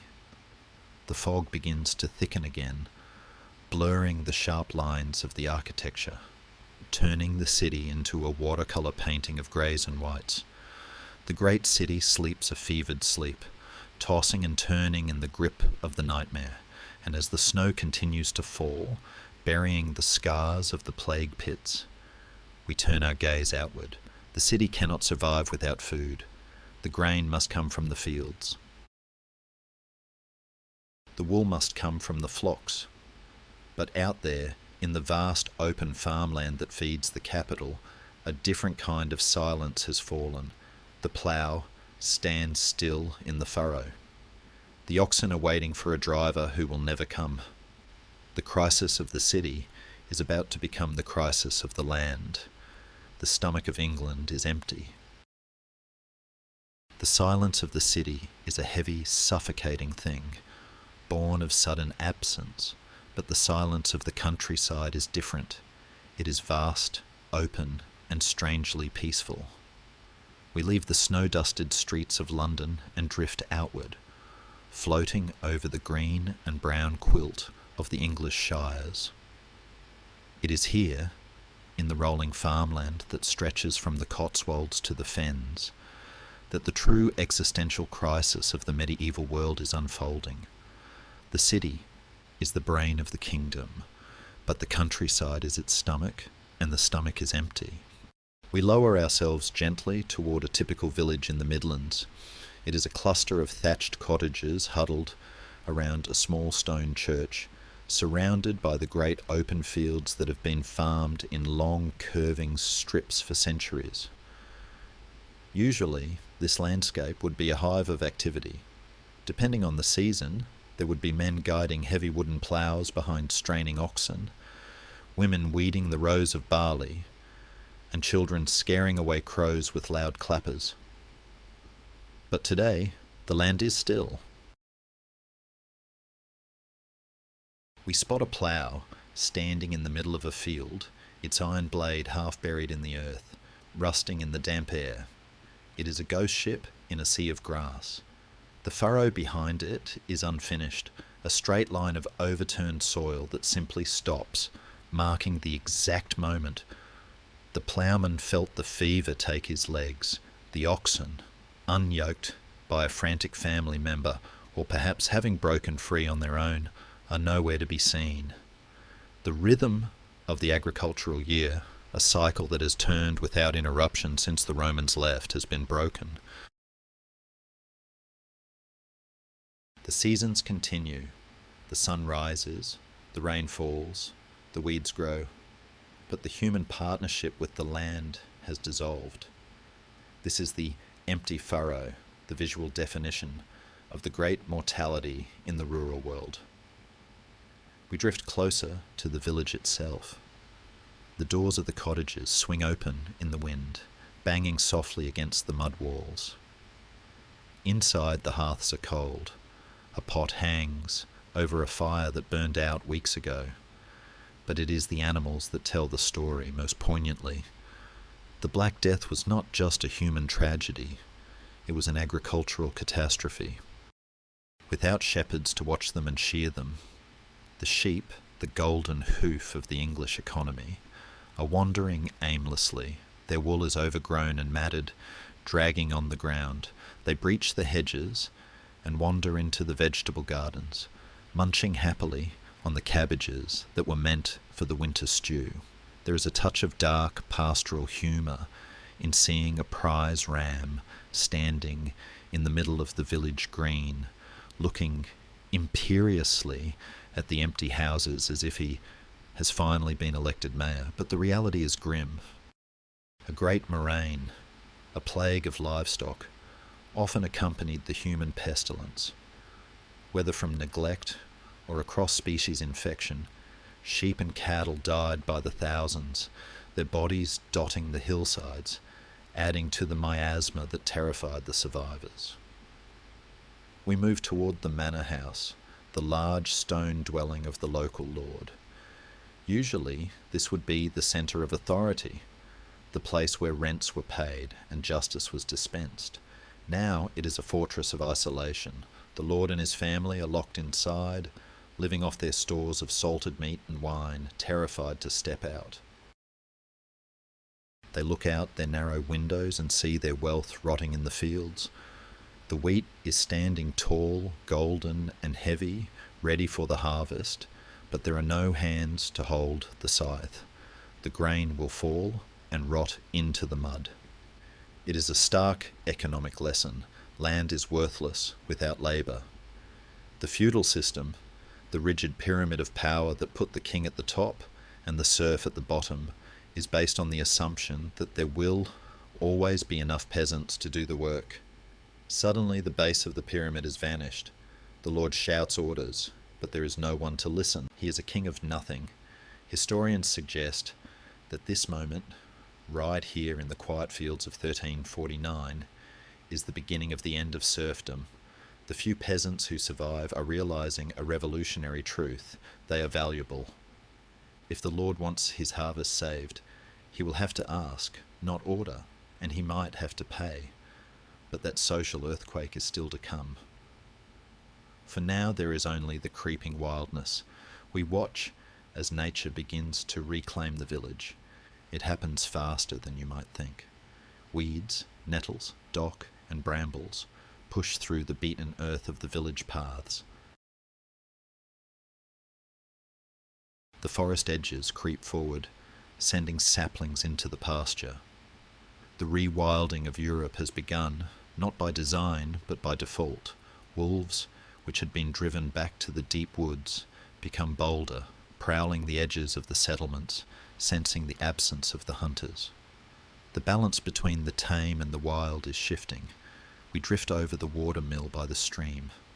The great wooden wheel, usually turning with a steady, comforting splash, is stationary. The moss is beginning to grow on the paddles. The miller, a figure of central importance in village folklore, is gone. The silence of the mill is perhaps the most unnatural sound of all. It signifies that the daily bread, the stuff of life, is no longer being made. In the distance we see a lone figure walking down the muddy road. It is a friar, a wandering mendicant, moving from village to village. He walks quickly, his hood pulled low, clutching a wooden cross. He is a newsbringer, a pollinator of information. He passes the silent mill, the empty manor, the wandering sheep. He does not stop. There is no one to beg from, and no one to bless. He is walking through a graveyard that has no fences. The isolation of these rural communities, once their strength, has become their doom. When the sickness struck a village of 200 people, it didn't just take a few, it often took everyone or left a handful of traumatized survivors who fled to the woods, leaving the village to be swallowed by history. Archaeologists today call these DMVs, deserted medieval villages. England is peppered with them, grassy bumps in the fields that look like sleeping giants, the only remains of communities that died in the winter of 1349. We linger for a moment in the churchyard. The yew tree, ancient even then, stands guard over the fresh mounds of earth. The yew is a symbol of immortality, poisonous and evergreen, watching the fleeting lives of men pass by. It has seen Romans, Saxons, Vikings, and Normans. Now it sees the empty furrow. The wind rustles its dark branches, whispering a lullaby to the village that went to sleep and never woke up. The sun begins to set, casting long golden rays across the unharvested wheat, turning the rotting crop into a field of shimmering amber. It is a scene of tragic beauty, the earth offering its bounty and humanity unable to accept it. The day ends not with the tolling of the Angelus bell, but with the hoot of a barn owl taking up residence in the empty bell tower. The night belongs to the wild now, but while the countryside falls silent, the human mind is racing. The survivors are not just sitting in the dark, they are thinking, they are asking questions. If prayer hasn't worked, and if flight hasn't worked, what is left? The human instinct to do something, to take control, begins to assert itself. They cannot kill the rats, for they do not know the rats are the enemy. So they turn to the air itself, they turn to the only defence they have left, costume. We must leave the quiet fields and return to the realm of the doctors, where a strange new silhouette is about to emerge from the shadows. A beak, a hat, and a gown that will become the very icon of death itself. The air in the medieval city has a texture. It is thick, cloying, and sweet, carrying the heavy scent of unwashed bodies, rotting garbage, and the unmistakable metallic tang of blood. To the medieval mind, this smell is not just unpleasant, it is lethal. This is the doctrine of miasma, the belief that the plague is an airborne poison, a corruption of the atmosphere itself. If the air is the enemy, then the nose is the vulnerable gateway to the soul. We float through the shuttered streets of a European city, perhaps Paris, or Venice, or Montpellier, and we see a figure emerging from the mist that looks less like a man and more like a mythological bird. He is walking with a stiff, unnatural gait, tapping the cobblestones with a white cane. This is the plague doctor. While the iconic full leather suit with the terrifying beak mask is often associated with the 17th century outbreaks, the philosophy behind it is born right here, in the desperation of 1348. Doctors of this era are already experimenting with the armour of their trade. They wrap themselves in thick, waxed, heavy robes, believing the smooth surface will prevent the poisonous air from sticking to their clothes. They wear wide-brimmed hats to indicate their profession, and most importantly, they are obsessed with filtration. We watch as the physician pauses before a marked door. He holds a sponge soaked in vinegar and camphor tightly against his nose and mouth. Or perhaps he wears a primitive prototype of a mask, a cloth sack filled with dried flowers, roses, carnations, and mint. The logic is simple. If you can smell the sweetness, you cannot smell the death, and therefore you are safe. It is aromatherapy as a survival strategy. The beak, whether physical or metaphorical at this stage, serves as a container for these herbs, a barrier between the doctor's lungs and the infected world. He enters the house. The family inside recoils, not just from the smell of his preservatives, but from what he represents. The doctor is no longer a healer, he is the herald of the end. He does not touch the patient with his hands. He uses his cane to lift the bedsheets, to poke at the black swellings, to take the pulse. This distance is calculated. It is a terrifying dance of intimacy and avoidance. The treatments he prescribes are a fascinating, horrifying blend of bad science and desperate hope.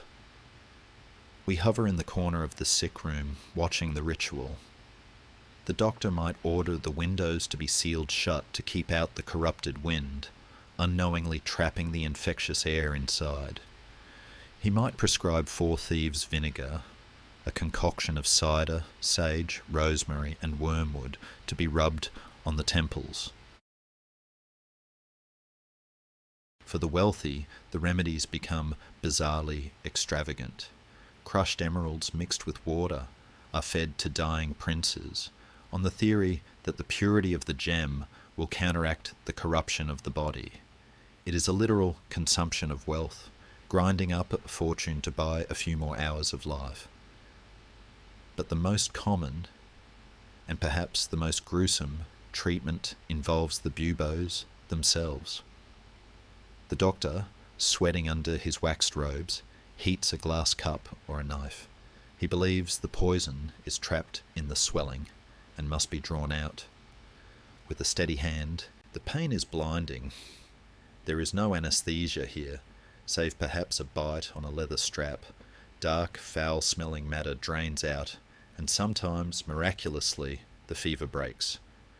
More often, however, the open wound becomes a new gateway for infection, or the shock simply kills the weakened patient. There is a scholarly debate here worth noting. Historians often argue whether these physicians were charlatans fleecing the dying, or brave men doing their best with a broken toolkit. The truth, as always, is likely a mix of both.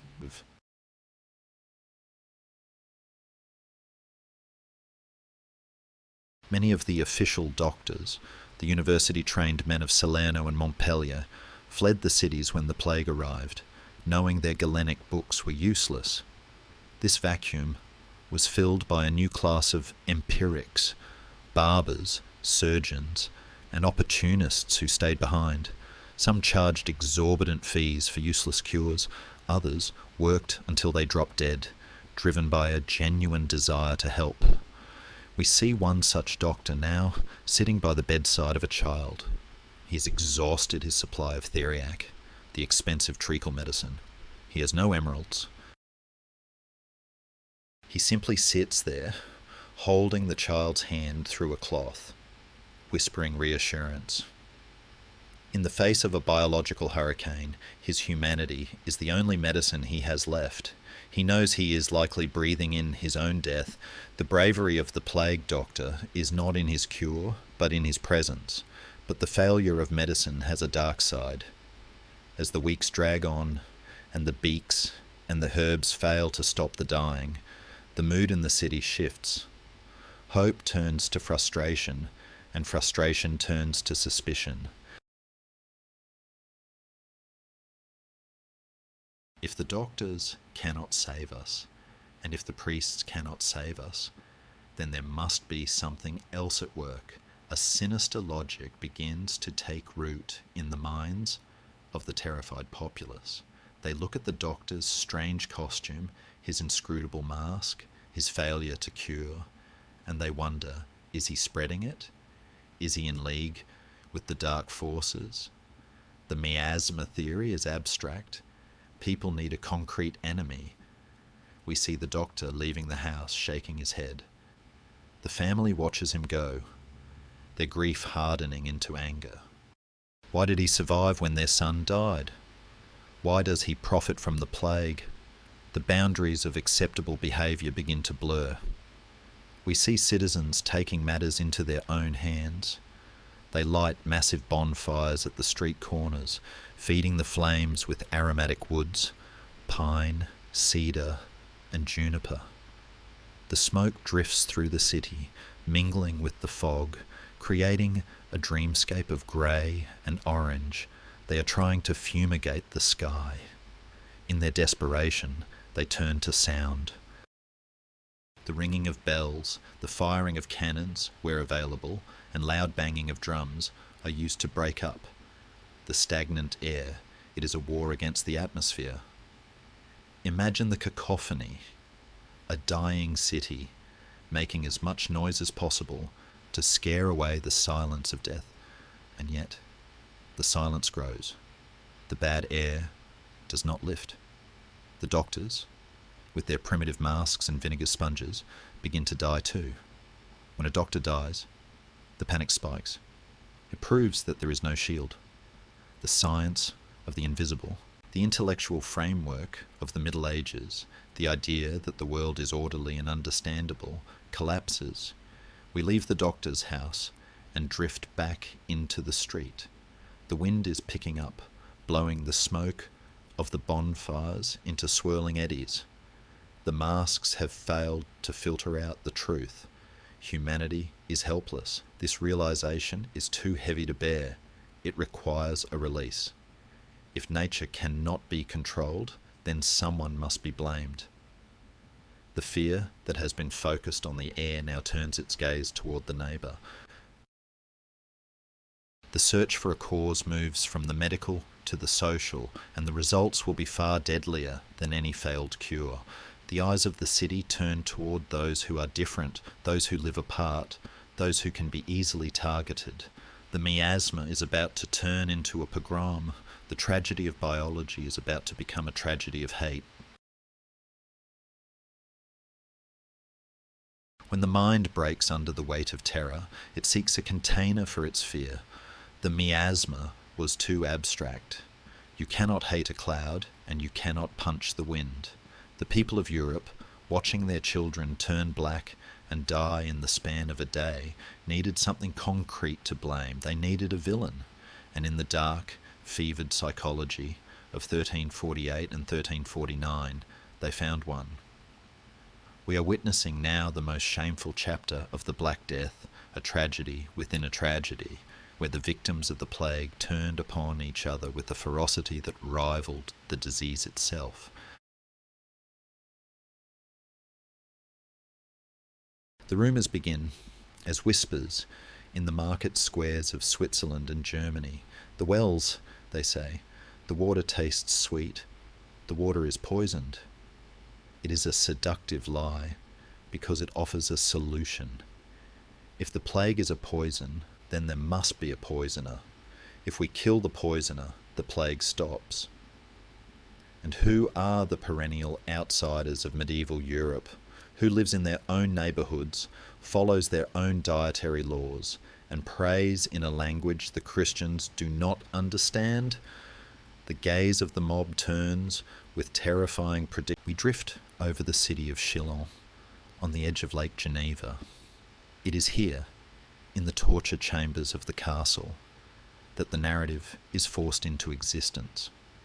A Jewish surgeon named Balavignus is stretched on the rack. Under the agony of the interrogation, he confesses to anything the inquisitors want to hear. Yes, he says, there is a powder. Yes, it is made of spiders, frog legs and Christian hearts. Yes, they put it in the wells. It is a confession born of pain, not truth, but it is written down, sealed with wax, and sent by courier to neighbouring cities. The lie travels faster than the plague. We watch the courier riding hard towards Strasbourg, carrying a letter that is essentially a death warrant for thousands. This brings us to a specific freezing day, February 14th, 1749, Valentine's Day. In the modern world, this is a day of romance. In medieval Strasbourg, it is the day of the burning. The city of Strasbourg is in a panic. The plague has not even fully hit them yet, which is a crucial, tragic detail, but the fear has. The trade guilds, rising up against the city council, who actually tried to protect the Jews, demand a purge. They believe that by cleaning the city of poisoners, they can immunize themselves against God's wrath. We hover above the Jewish cemetery of Strasbourg. A massive wooden platform has been constructed. It looks like a stage, but it is an altar of hate. The entire Jewish community, perhaps 2,000 people, is marched there. They are given a stark choice: convert to Christianity on the spot, or climb the platform. History tells us that many mothers, facing the fire, threw their own children into the flames to spare them the terror of the slow burn, or to prevent them from being baptized against their will. It is a scene of biblical horror. But look closely at the crowd watching the execution. Look at what they are doing while the fires burn. They are not just praying. They are rushing to the Jewish quarter. They are breaking into the houses. They are seizing the chests of silver, the deeds to land, and, most importantly, the debt records. This is the historical truth that often gets buried under religious rhetoric. The pogroms were as much about erasing debt as they were about erasing heresy. The plague provided a divine excuse for a financial reset. If your creditor is dead, your debt is paid. It is a cynical, brutal calculus. Scholarship on this period remains divided on the role of authority. While the mobs ran wild, the highest powers in the land actually tried to stop them. We see Pope Clement VI in Avignon, emerging from his ring of fire to issue the papal bull Quamvis Perfidium. He argues with frantic logic, the Jews are dying of the plague just like us. If they were poisoning the wells, why would they drink from them? He points out that the plague is ravaging places where no Jews live, but the voice of reason is drowned out by the roar of the crowd. The Pope is too far away, and the fear is too close. The protection of the church, usually an iron shield, has become paper thin. Into this chaos marches another phenomenon, the flagellants. We hear them before we see them. A low rhythmic chanting rises from the road, accompanied by the wet thud of leather on flesh.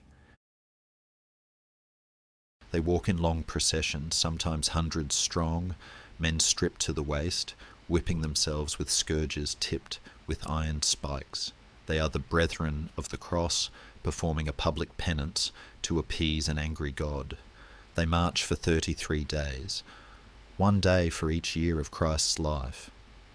To the terrified peasant, they look like holy men, walking martyrs, taking the sins of the world on their bleeding backs. But to the civil authorities, they are a nightmare. The flagellants are a mobile anarchy. Wherever they go, they preach that the church has failed, that the priests are corrupt, and that the Jews are to blame. They are the match that lights the bonfire in city after city. We watch them enter a town square, their blood spattering on the cobblestones, working the crowd into a religious frenzy that invariably ends in violence. They are the rock stars of the apocalypse, followed by groupies and desperation. Even the Pope eventually declares them heretics, realizing that a movement based on self-mutilation and mob rule is a threat to the very structure of society. But amidst the darkness, a door opens. As the pogroms sweep through Germany and the Rhineland, a massive migration begins.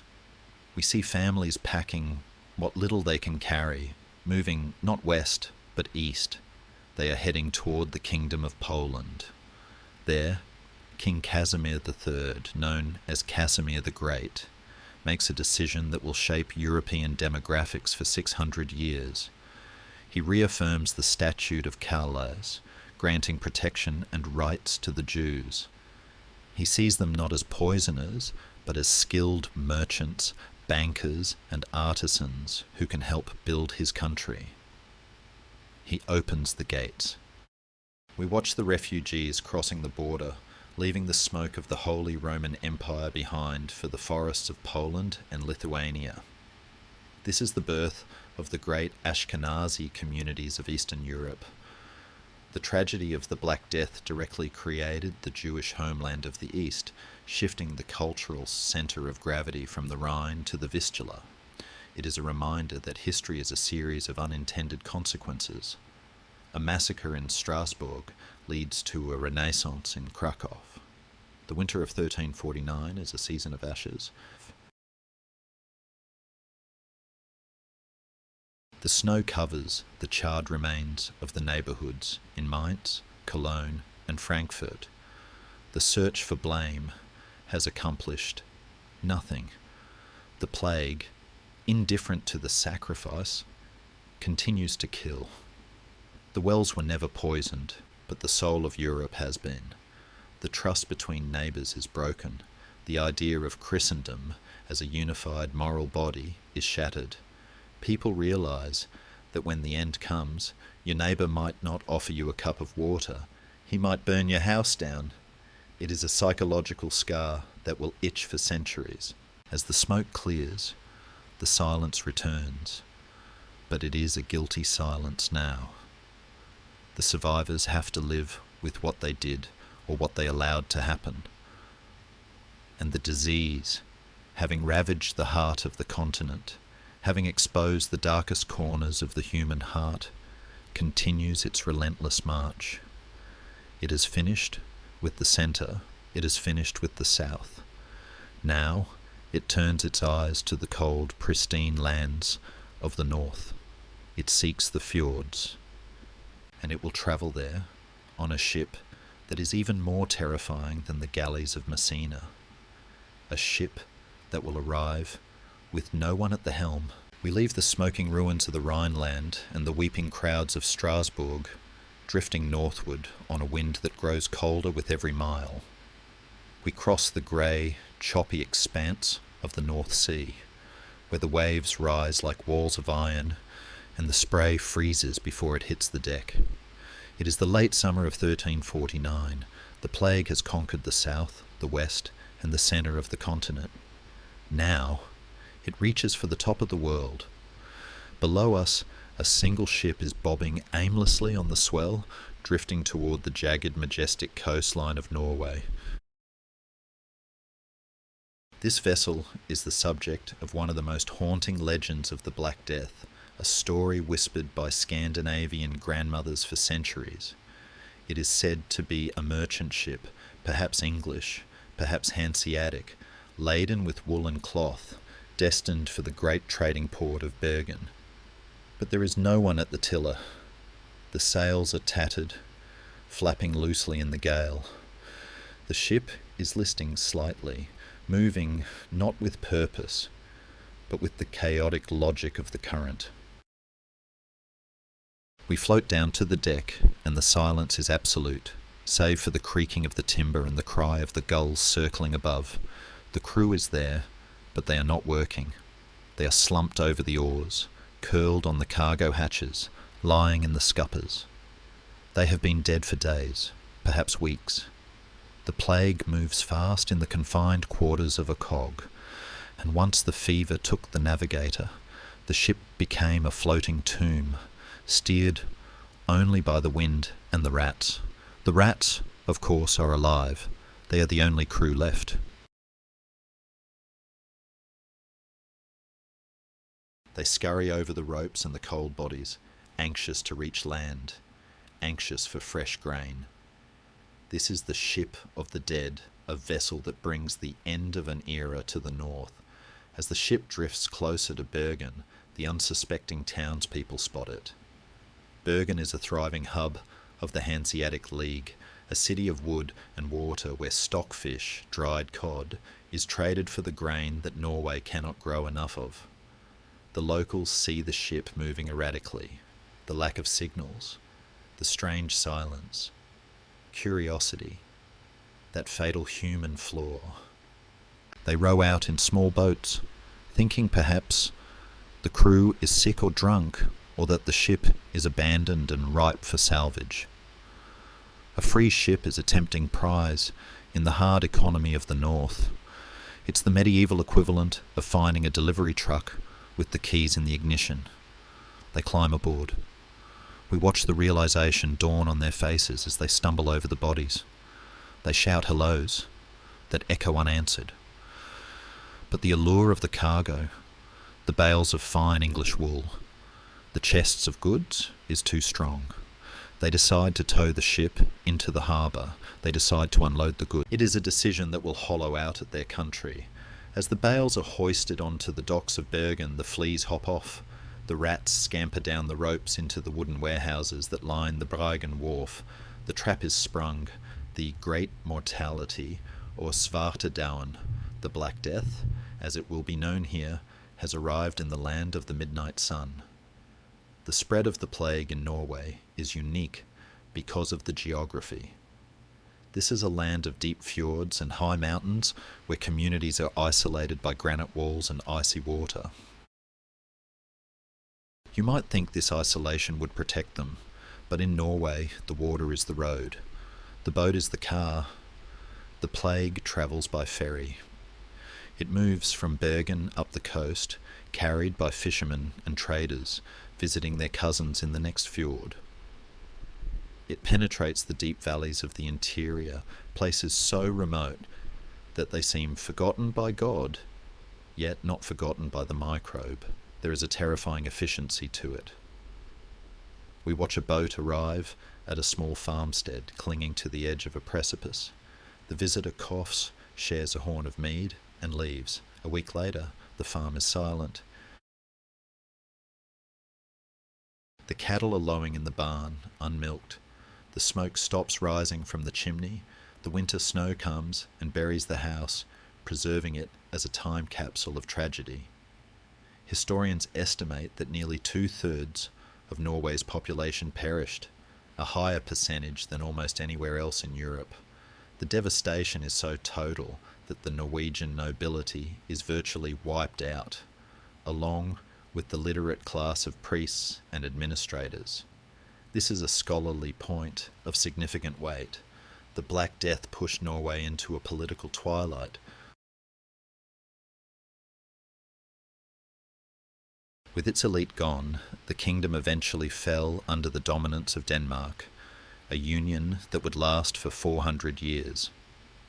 The plague didn't just kill people, it killed Norwegian sovereignty. But the Scandinavian mind deals with horror by turning it into myth. As the winter of 1349 closes in and the northern lights flicker green and violet above the dying valleys, a new figure enters the folklore. She is Pesta, the plague hag. We visualize her walking through the snow-covered forests, an old bent woman in a ragged blue skirt, her face pale and terrible. She carries 2 tools, a rake and a broom. If she comes to your farm and uses the rake, some of you will survive, slipping through the teeth like grain. But if she uses the broom, she sweeps the house clean. Everyone dies. It is a chilling metaphor for the randomness of survival. We see the terrified farmers leaving bowls of porridge out for her, hoping to bribe the darkness, hoping she will choose the rake. But Pesta is efficient. She walks across the frozen lakes, her breath a cloud of pestilence knocking on doors that will never open again. The arrow of the plague flies even further west, across the wildest stretches of the North Atlantic. This brings us to a historical mystery that scholars still debate, the fate of the Norse settlements in Greenland. For centuries, Vikings had lived on the edge of the known world in Greenland, trading walrus ivory and polar bear skins for European iron and grain. They depended on the ships from Norway, but after 1349, the ships stopped coming. Bergen is a ghost town. There is no one to organise the trade, no one to buy the ivory.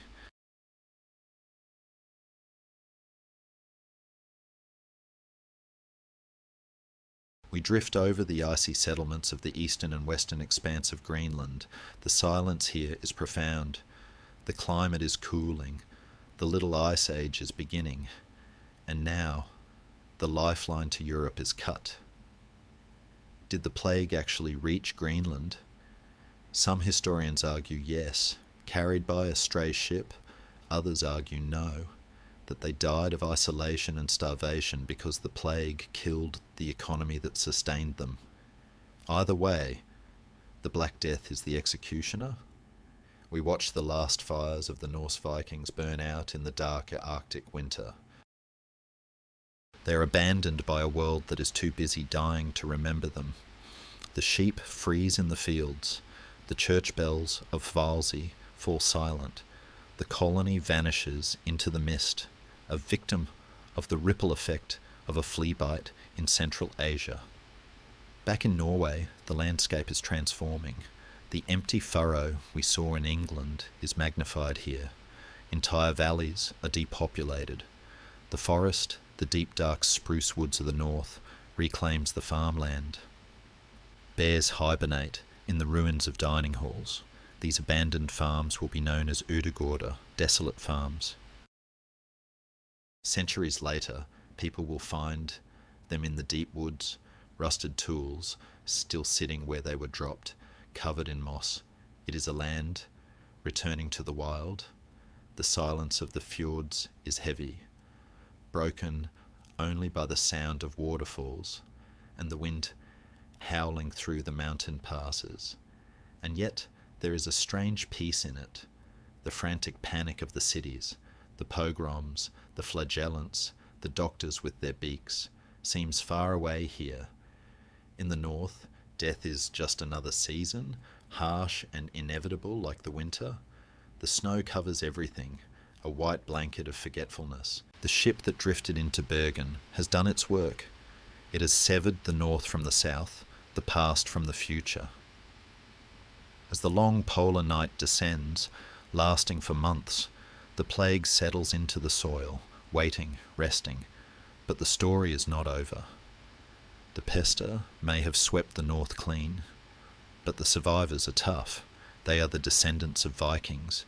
They will endure the winter. They will learn to live in a world with fewer people and more ghosts. And as we leave the frozen silence of Scandinavia, we turn our gaze south again, to the borderlands, to the wild forests of Scotland, where an army is gathering, thinking they can outsmart the sickness. They're about to learn that biology respects no borders, and that hubris is the deadliest sin of all. The mist clings to the low hills of the Scottish borders like a wet grey wool blanket, obscuring the horizon and muffling the sound of the wind. We drift down from the frozen silence of Norway, crossing the North Sea once more, to land in the rough, heather-covered terrain that separates the Kingdom of Scotland from its eternal rival, England. It is the autumn of 1349. To the south, across the border, the English counties of Northumberland and Durham are silent, their villages hollowed out, their churchyards overflowing. But here, on the northern side of the line, the mood is not one of sympathy, but of grim, triumphant satisfaction. The Scots are watching their enemy die. For centuries, the English have been the aggressors, the invaders, the hammer that struck the anvil of the north. Now, it seems, the hammer has shattered. The Scots do not call this disease Yersinia pestis, or the Great Mortality. With a bite of dark, nationalistic humour, they call it the foul. They believe, with a fierce and fatal certainty, that the plague is the hand of God finally striking down the Plantagenet oppressors for their sins. It is a moment of supreme historical irony, hubris standing on the edge of a cliff. We float above the great forest of Selkirk, near the border. The trees are dripping with rain, the ground is a slurry of mud and pine needles, and the air is filled with the smoke of 1,000 campfires. An army is gathering. The Scottish nobility, sensing a once-in-a-lifetime opportunity to strike while England is on its knees, has called the banners. They plan to invade. They imagine marching into the undefended northern counties, seizing the cattle, the gold, and the lands of the dead lords. It is to be a raid of legendary proportions. We see the soldiers sharpening their claymores, laughing as they share oatcakes and ale, joking about how easy it will be to fight an enemy who is too busy coughing to hold a shield. They feel invincible, they feel chosen. But we, floating in the canopy of the wet trees, see what they cannot. We see that the border is just a line on a map, invisible. The tragedy of Selkirk Forest unfolds with the slow, crushing inevitability of a Greek drama. The army is a perfect incubator, thousands of men packed together in wet tents, sleeping in the mud, hygiene non-existent. The plague does not need to be invited. It simply walks across the border, perhaps carried by a raiding party returning with liberated English blankets, or perhaps by the ubiquitous rats moving through the undergrowth. The foul death of the English suddenly becomes the foul death of the Scots. It begins in the centre of the camp. A murmur spreads through the ranks, not of battle orders, but of fear. Men wake up with the telltale fever. The swellings appear under the arms of the spearmen. Vomit stains the heather. The laughter dies out, replaced by the groans of the sick. The army of invasion becomes an army of patience. Historians estimate that nearly 5,000 Scottish soldiers died there in the forest before a single arrow was loosed at the English. The wrath of God, it turns out, is indiscriminate. It does not check your allegiance or your accent before it kills you. The panic that ensues is total. The commanders, realizing that their weapon has turned in their hands, order a retreat. But it is too late. The army disbands, shattering into small groups of terrified men fleeing back to their homes, and this is the catastrophe. They are returning to every corner of Scotland. They are going back to the crowded tenements of Edinburgh, to the port of Perth, to the isolated crofts of the Highlands, and to the fishing villages of Fife. They are carrying the mist with them. We follow a soldier as he stumbles home to his family in the lowlands.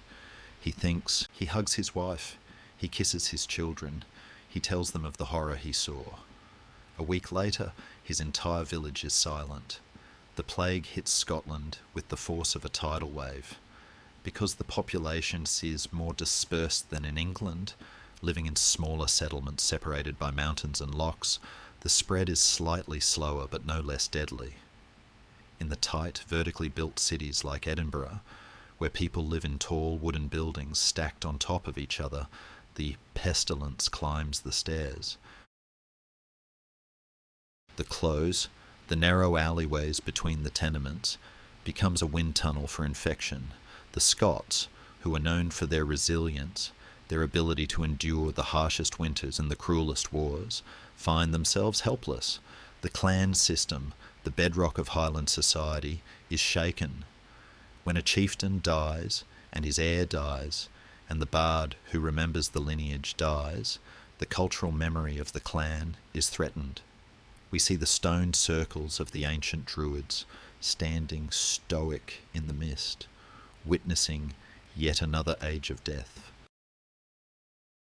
The second pestilence, as the recurrence in the 1360s would be called, eventually hits even harder here, but this first wave in 1350 breaks the spirit of the invasion.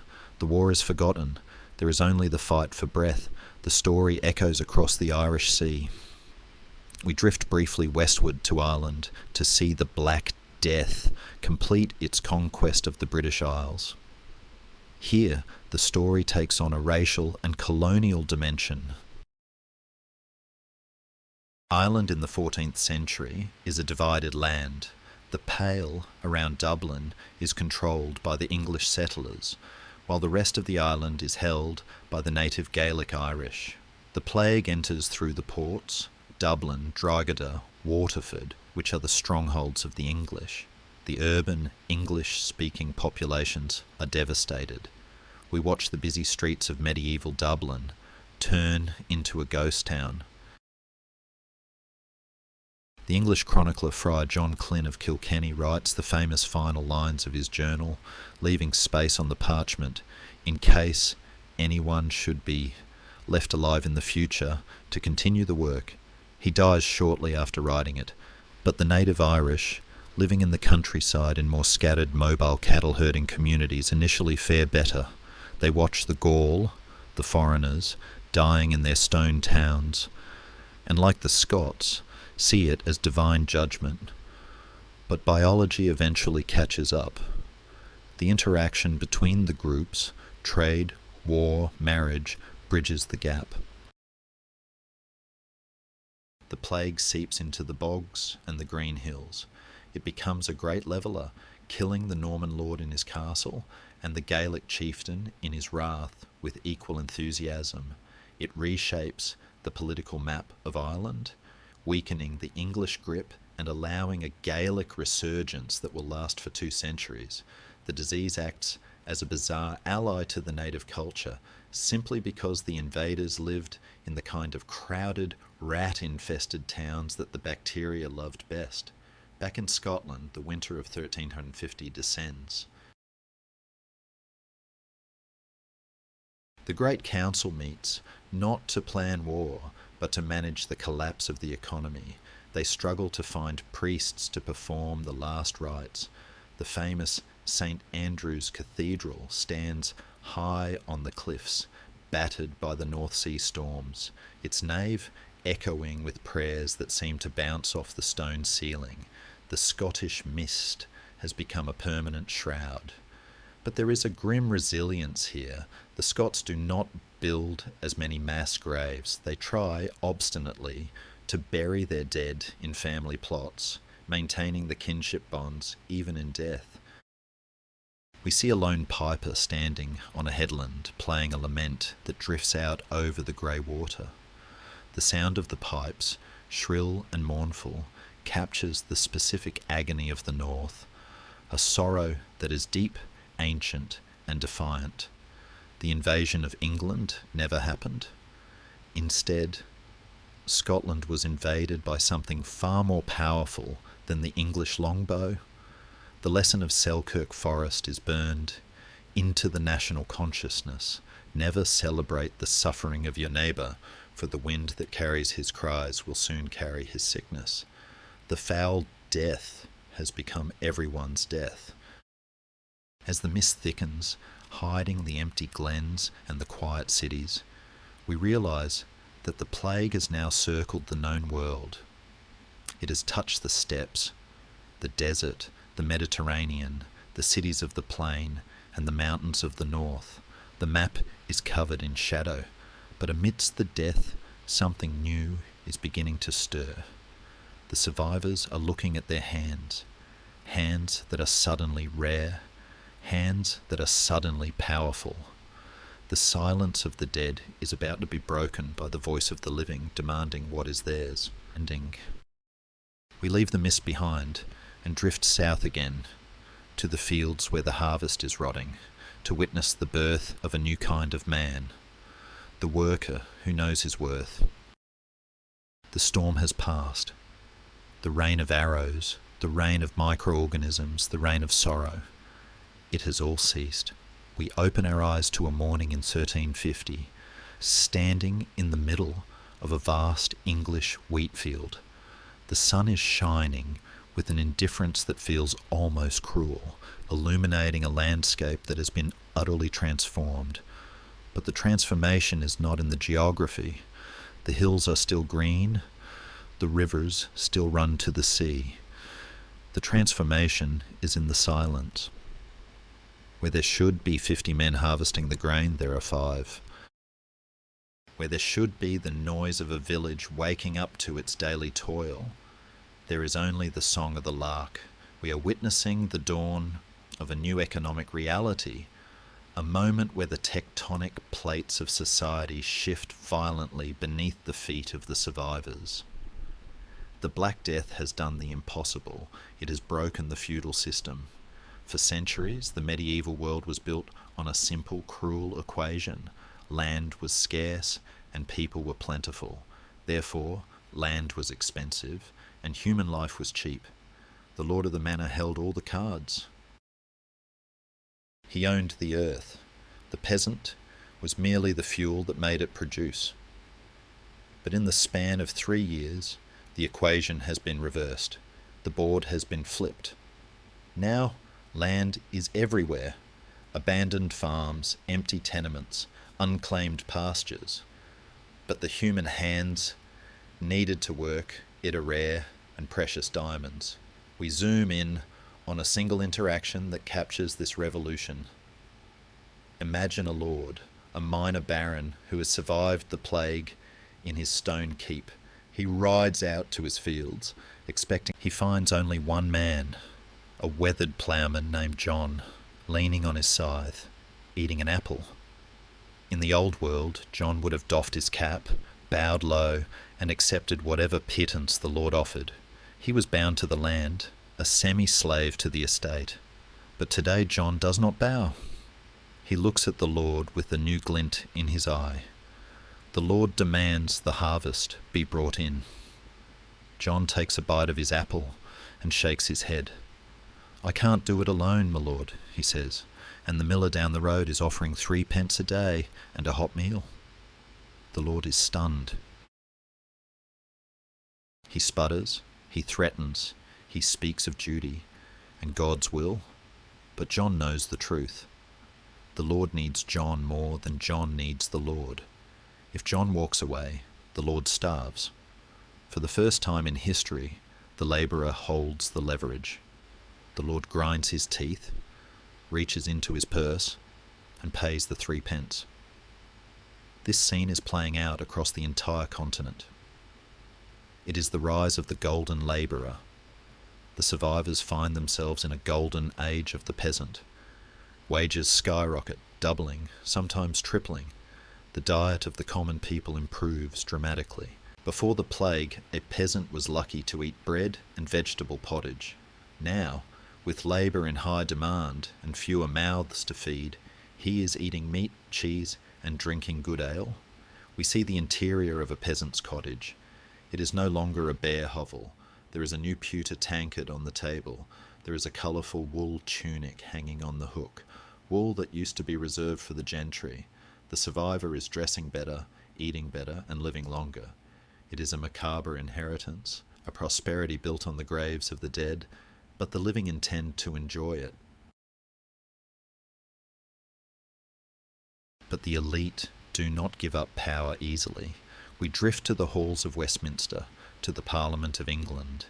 The king and his nobles are terrified. They look at the rising wages and the confident peasants, and they see the end of civilization as they know it. They believe that if the poor get too rich, the hierarchy of God's universe will collapse. So, in 1351, they pass the Statute of Labourers. It is a piece of legislation that attempts to freeze time. It makes it illegal to pay a man more than he earned in 1346 before the plague. It demands that everyone under the age of 60 must work.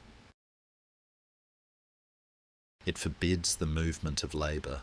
It is a desperate attempt to put the genie back in the bottle.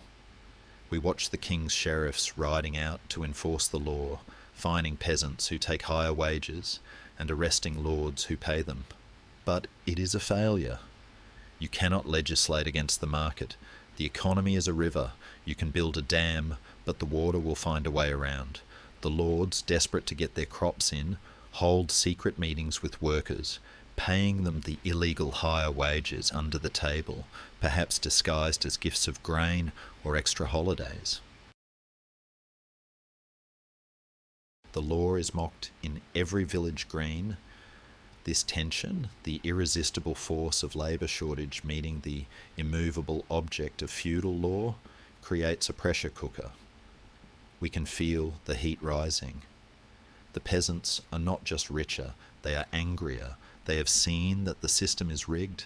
They have seen that the nobles cannot protect them from death, yet still demand their obedience. This simmering resentment will eventually boil over in the peasants' revolt of 1381, a direct aftershock of the plague, where the mob will storm London and behead the Archbishop of Canterbury.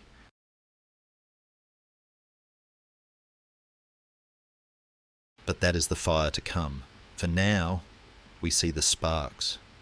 We see a group of villagers sitting in a tavern, listening to a hedge priest preach a radical new sermon. When Adam delved and Eve spun, who was then the gentleman? It is a dangerous question.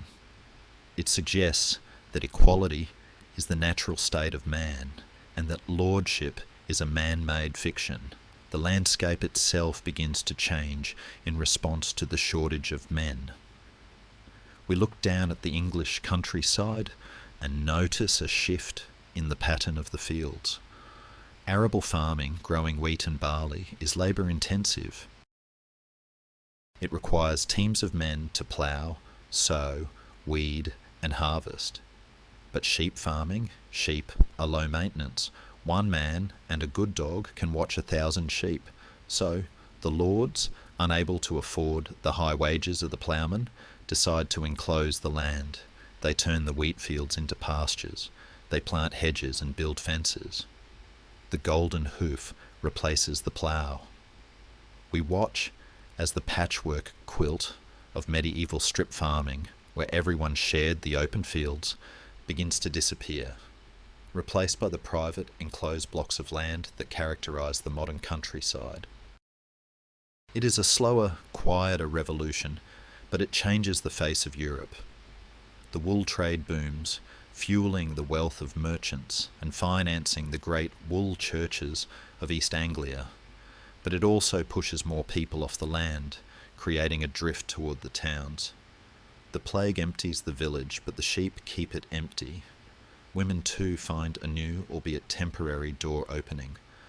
With so many men dead, the rigid gender roles of the Middle Ages soften out of necessity. We see a woman running a blacksmith's forge, swinging the hammer with practiced ease.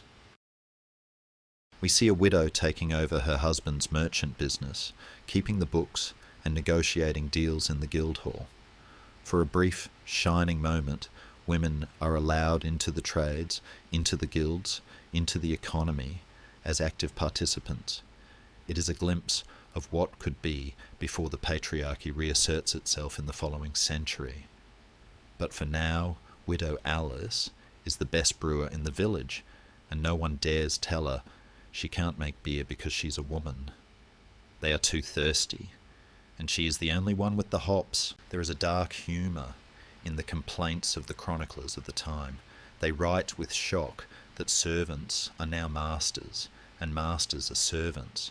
They complain that peasants are wearing fur and velvet, that they are eating white bread instead of brown.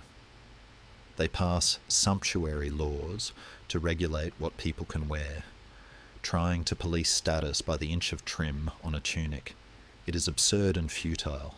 A peasant with a pocket full of silver is going to buy a nice coat, regardless of what the king says. We watch a young ploughman walking to church. He is a survivor. He has walked through the valley of the shadow of death, and he is not afraid of a fine. He represents the birth of a new class, the yeomanry, the free labourers, who will become the backbone of English society. As the sun sets on this golden age of the survivor, we realise that the Black Death has been the great accelerator. It has fast-forwarded history by 100 years. It has destroyed the static, frozen world of the High Middle Ages and replaced it with a fluid, dynamic, chaotic scramble for money and status. The old certainties are gone.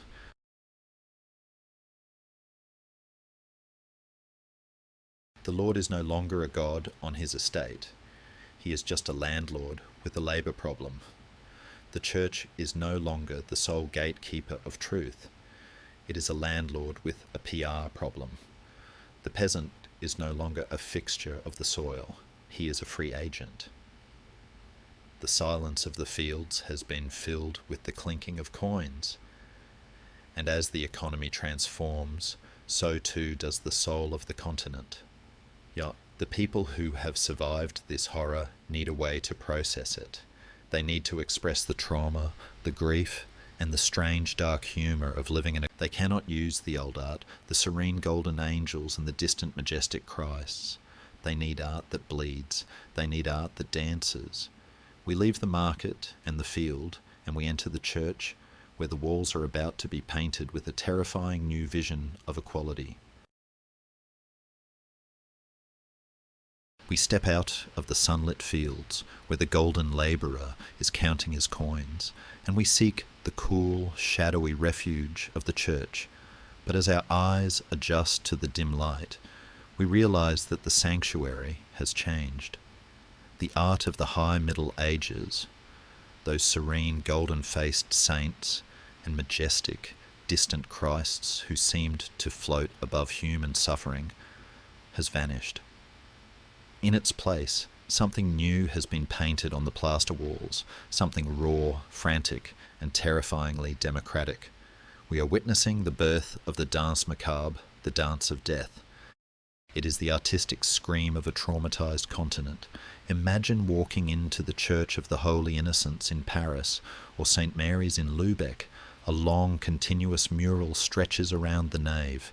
It depicts a procession, a strange conga line of figures holding hands. But look closely at the partners. For every living person, there is a dead one. A grinning, animated skeleton, skin hanging in tatters, skipping along with a mocking energy. And look at who they are leading away. There is a pope in his triple tiara looking reluctant. There is an emperor clutching his orb. There is a beautiful young maiden checking her reflection in a mirror. And there is a peasant with his hoe.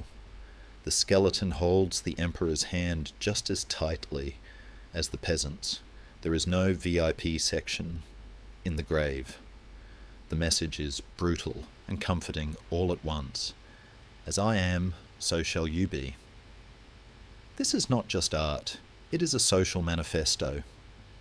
In a world of rigid hierarchy, where the king was considered a different species from the serf, the plague proved that underneath the velvet and the wool, everyone is made of the same fragile meat. The Danse Macabre is the visual proof of the Great Levelling. We watch a viewer standing before this mural in 1350. He is a merchant, perhaps a bit too fond of his profits. He sees the skeleton snatching the money bag from the merchant in the painting. He feels a chill.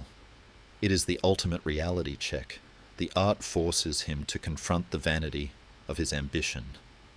Why hoard gold if the skeleton is waiting around the corner? This obsession with memento mori, remember you must die, permeates everything. It is carved into beads, woven into tapestries, and written into songs. But it is not a depressed wallowing. Curiously, it is almost a celebration of the present moment. If death is coming for sure, and soon, then the sweetness of this breath, this glass of wine, this sunrise, becomes infinitely more precious. The proximity of death makes life burn brighter.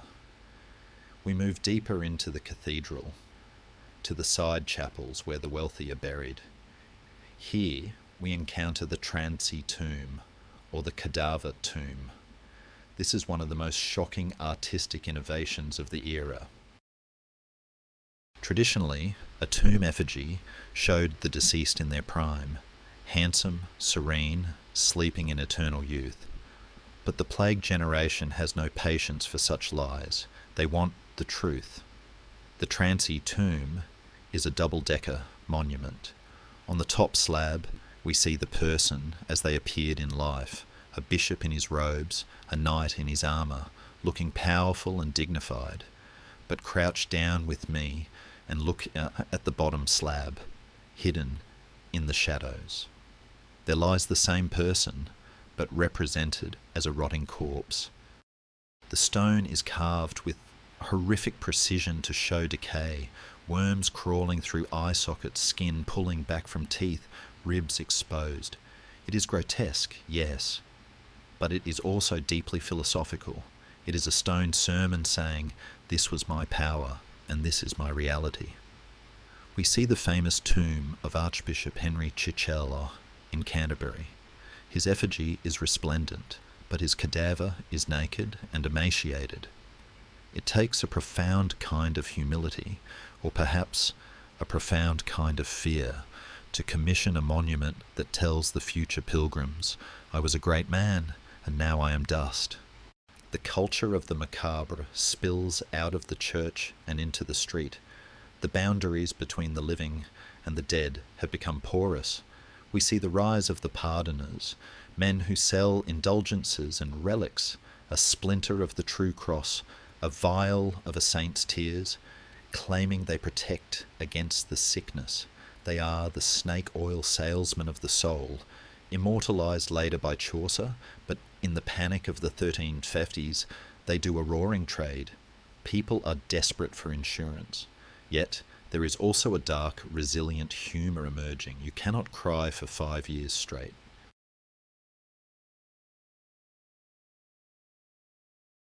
Eventually, the tears run dry, and the absurdity of the situation takes over.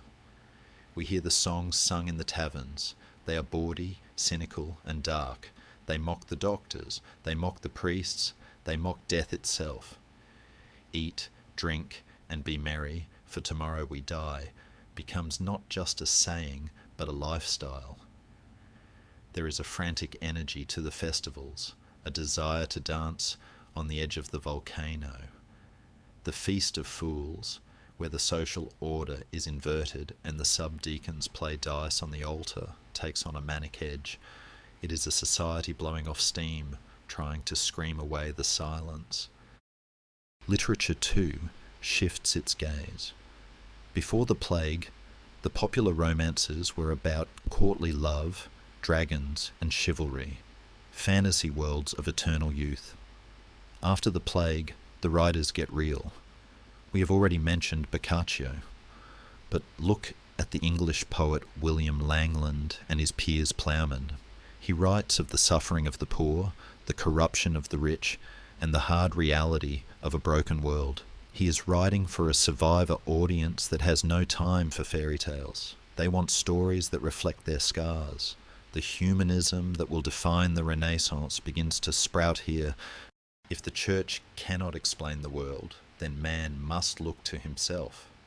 The focus shifts from the abstract divine to the concrete human experience. We see Petrarch, the great Italian scholar, writing letters to the ancient Romans, seeking wisdom from the past because the present makes no sense. He writes a heartbreaking lament, "O happy posterity, who will not experience such abysmal woe, and will look upon our testimony as a fable." He fears that the future will not believe the scale of the horror. He is writing to us, he is wondering if we can hear him.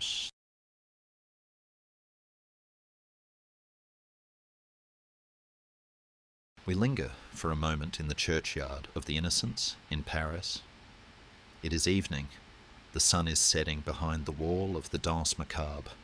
The ground here is so packed with bodies that the soil level has risen 6 feet above the street. It should be a place of horror. But look, there are shops built right up against the cemetery walls. There are prostitutes walking the paths. There are scribes offering to write wills for the illiterate. The cemetery has become a social centre. The fear of the dead has vanished because the dead are everywhere. They are neighbours. The Parisians walk among the graves, buying bread, flirting, doing business. It is a testament to the supreme adaptability of the human species. We can get used to anything. We can live next door to the apocalypse and still worry about the price of turnips. The Danse Macabre on the wall is frozen in paint, but the dance of life continues below it, messy, vibrant, and unstoppable. The artistic legacy of the Black Death is not just about skeletons, it is about the discovery of the individual. In the face of mass extinction, the specific, unique life becomes more important. We start to see more realistic portraits. We see a desire to be remembered not as a type, a knight, a bishop, but as a person with this specific nose, this specific mole, this specific sadness in the eyes. The anonymity of the Middle Ages is dying. The modern ego is being born in the shadow of the plague. As the candles flicker in the chapel, illuminating the stone cadaver and the painted dancers, we feel a shift in the wind. The frantic energy of the mortality crisis is beginning to burn itself out. The plague has eaten its fill. The fires are dying down. The survivors are exhausted, but they are still standing. The great wave is receding, and as the water pulls back, it reveals a landscape that has been scoured clean. The medieval world is gone, washed away by the tide. What is left is a rocky, barren shore, ready for new construction. We leave the church and step back into the night air. It feels cleaner. The smell of death is fading. The silence is no longer threatening, it is expectant. The worst is over. The dawn is coming. By the year 1351, the fever of the world begins to break. The great wave of infection, having crashed against the cliffs of Norway and the steppes of Russia, finally begins to recede. It does not end with a thunderclap or a divine proclamation. It simply runs out of fuel.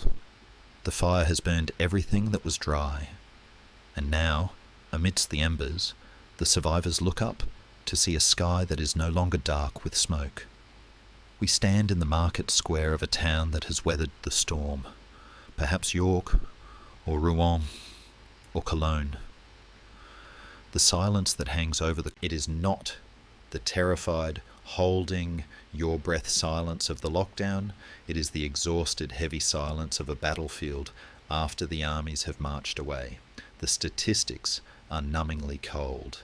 In less than 5 years, the population of Europe has been cut by roughly 40 to 50%. It is a demographic hole that will take 200 years to fill. But as we walk through the thinning crowds, we notice something unexpected. We do not see despair.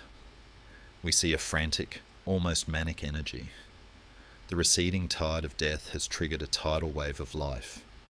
We are witnessing one of the most fascinating sociological phenomena of the Middle Ages, the marriage rush. In the immediate aftermath of the plague, the marriage rates across Europe skyrocketed. It was a biological imperative, a collective unconscious drive to replace what had been lost. We see widows marrying apprentices. We see young men who yesterday were penniless second sons, now inheriting the family farm and taking a wife within the week. The grief is there, certainly, buried deep in the heart, but the surface of life is bubbling with a desperate need to connect, to build, and to procreate. The church porches, where weddings are held, are crowded. There is a sense of urgency to the vows. Till death do us part has a new visceral weight when you have seen how close death stands. This explosion of unions creates a strange new society. The generation of 1350 is young, rich, and traumatized. They have inherited the wealth of their dead parents, uncles, and siblings. We drift into the home of a young couple in London. They are eating off silver plates that belong to a merchant prince. They are wearing Flemish wool. They are the nouveau riche of the post-plague world, and the older establishment hates them. The chroniclers, mostly grumpy old monks, complain bitterly that the maids dress like ladies and the stable boys dress like squires. They lament that the social order is being overturned by these upstarts who didn't earn their station, but simply survived for it. But to us, there is something touching about their extravagance. It is not just greed, it is a defiant affirmation of life. They are shouting to the universe, "We are still here, we will drink the good wine." However, the receding tide leaves behind wreckage that cannot be fixed with a wedding ring. The institutions of Europe are hollowed out. The church, in particular, is suffering a crisis of competence. We float over the ancient university town of Cambridge. The halls are quiet. The plague killed the clergy with ruthless efficiency because the priests were the ones leaning over the dying to whisper last rites. In some dioceses, 60% of the parish priests died. To fill the vacancies, the bishops had to rush ordain men who were barely literate, some of whom could hardly read the Latin Mass. This drop in quality did not go unnoticed by the parishioners. The man in the pew, who survived the wrath of God, now looks at his new stumbling priest and wonders, is this the best the church can do? This skepticism is the seed of the Reformation, planted a century early, but the response to this ignorance is beautiful. We watch as the survivors decide to build rather than burn. In 1352, right here in Cambridge, the Guild of Corpus Christi, a group of local merchants and townsfolk, founds a new college, Corpus Christi College. It is not founded by a king or a bishop, but by the community, specifically to educate new priests, to replace the dead, and to pray for the souls of those lost to the pestilence. It is a monument to resilience, built of stone and hope. If you visit the old court of Corpus Christi today, you are looking at the oldest enclosed court in Oxford or Cambridge, a direct architectural survivor of the Black Death's aftermath. The plague destroyed the old intelligentsia, but it forced the creation of a new, more pragmatic educational system. Yet, we must not romanticize the recovery. The receding tide has a sting in its tail. The plague does not disappear completely. It becomes endemic. It retreats to the shadows, to the rat populations, waiting for a new generation of non-immune hosts. We fast forward briefly to 1361. A decade has passed. The survivors have rebuilt their lives. They have had children. And then the shadow returns. This is the pestis secunda, the second pestilence. But the chroniclers give it a far more horrific name, pestis puerorum, the plague of the children, because the adults who survived 1348 have some immunity. The disease targets the young, the very generation born during the marriage rush. It is a cruel, heartbreaking aftershock. We see the parents, who thought they had outsmarted death, standing over the graves of the children they bore to replace the dead. This second wave cements a profound psychological change in the European mind. In 1348, the terror was pure panic. By 1361, it settles into a deep melancholic resignation. The population realizes that the plague is not a one-time punishment, but a permanent roommate. This is the moment the medieval gloom truly sets in, the heavy atmosphere that hangs over the late 14th century. But it also forces a technological and administrative leap. Since they cannot pray the disease away, they start trying to manage it. We see the city of Ragusa, modern Dubrovnik, and the port of Venice inventing a new system. They declare that ships coming from infected areas must wait at anchor for 30 days, a Trentino. Later, realizing 30 days isn't quite enough, they extend it to 40 days, a quarantino. Thus, the concept of quarantine is born. It is the beginning of public health. It is the moment humanity decides to fight biology with bureaucracy. The receding tide reveals a landscape where the state is stronger, the church is weaker, and the individual is more defined. The collective medieval mind is fracturing into millions of separate, calculating egos. The survivor looks at the empty chair at the table and realizes that he is alone in the universe, and therefore he must make his own way. The feudal bonds of loyalty, I protect you, you work for me, are replaced by the cash nexus. I pay you, you work for me. The warmth of the old organic society is cooling, replaced by the colder, sharper light of modernity. The sun sets on the post-plague world, a world of scars and silver, of grief and greed. The medieval era is technically still alive, but it is walking with a limp. The old giant has been hamstrung by the flea, and as the century turns, we begin to see the first green shoots of something entirely different growing in the ruins. The intellectual soil has been broken up by the plough of the pestilence, aerated by loss and doubt, making it ready to receive a new kind of seed. The Renaissance is not a happy accident. It is the flower that blooms on a compost heap of tragedy. We prepare now for the final transition, to see how the nightmare of the Black Death woke Europe up from its long slumber and forced it to open its eyes to a new dawn. And so we arrive at the end of the road, standing on the other side of the abyss. The year is indeterminate now, perhaps 1353 or 1360, but the feeling in the air is unmistakable. It is the sensation of waking up from a long fevered dream to find that the sun is shining and the birds are singing with an almost insulting cheerfulness. The Black Death has passed. The great wave that rose in the steppes of Asia, crested over the walls of Kaffa, and crashed down upon the cathedrals of Europe has finally pulled back into the sea of history. What is left behind is a landscape that looks familiar, but is fundamentally alien. The medieval world, that rigid, static structure of knights, priests, and peasants that had held firm for centuries, has been broken open. In its place, something new is struggling to be born. We look at the survivors, and we see a changed species. They walk with a different stride. They are the new men of Europe. The most immediate change is silence, not the terrifying silence of the grave, but the luxurious silence of space. There is room now. For the first time in centuries, Europe is not overcrowded.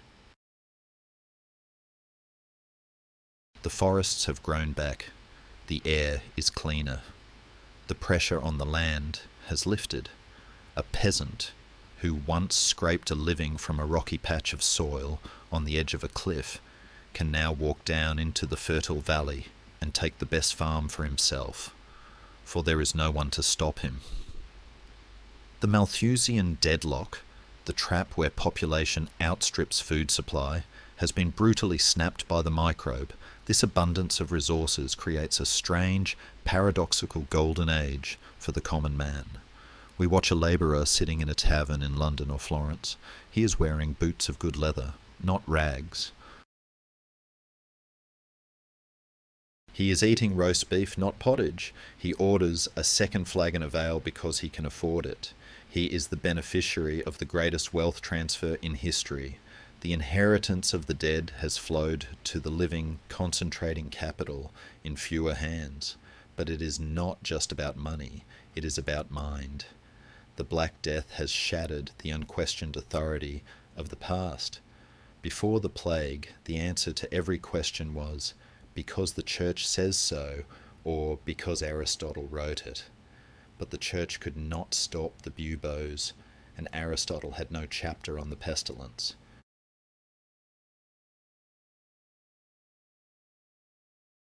The survivor looks at the ancient texts with a new skeptical eye. He begins to trust his own eyes more than the old books. This is the spark of the Renaissance. It is not a rejection of God, but a rejection of blind obedience. We see the scholars gathering in the libraries, blowing the dust off manuscripts, not to memorize them, but to challenge them.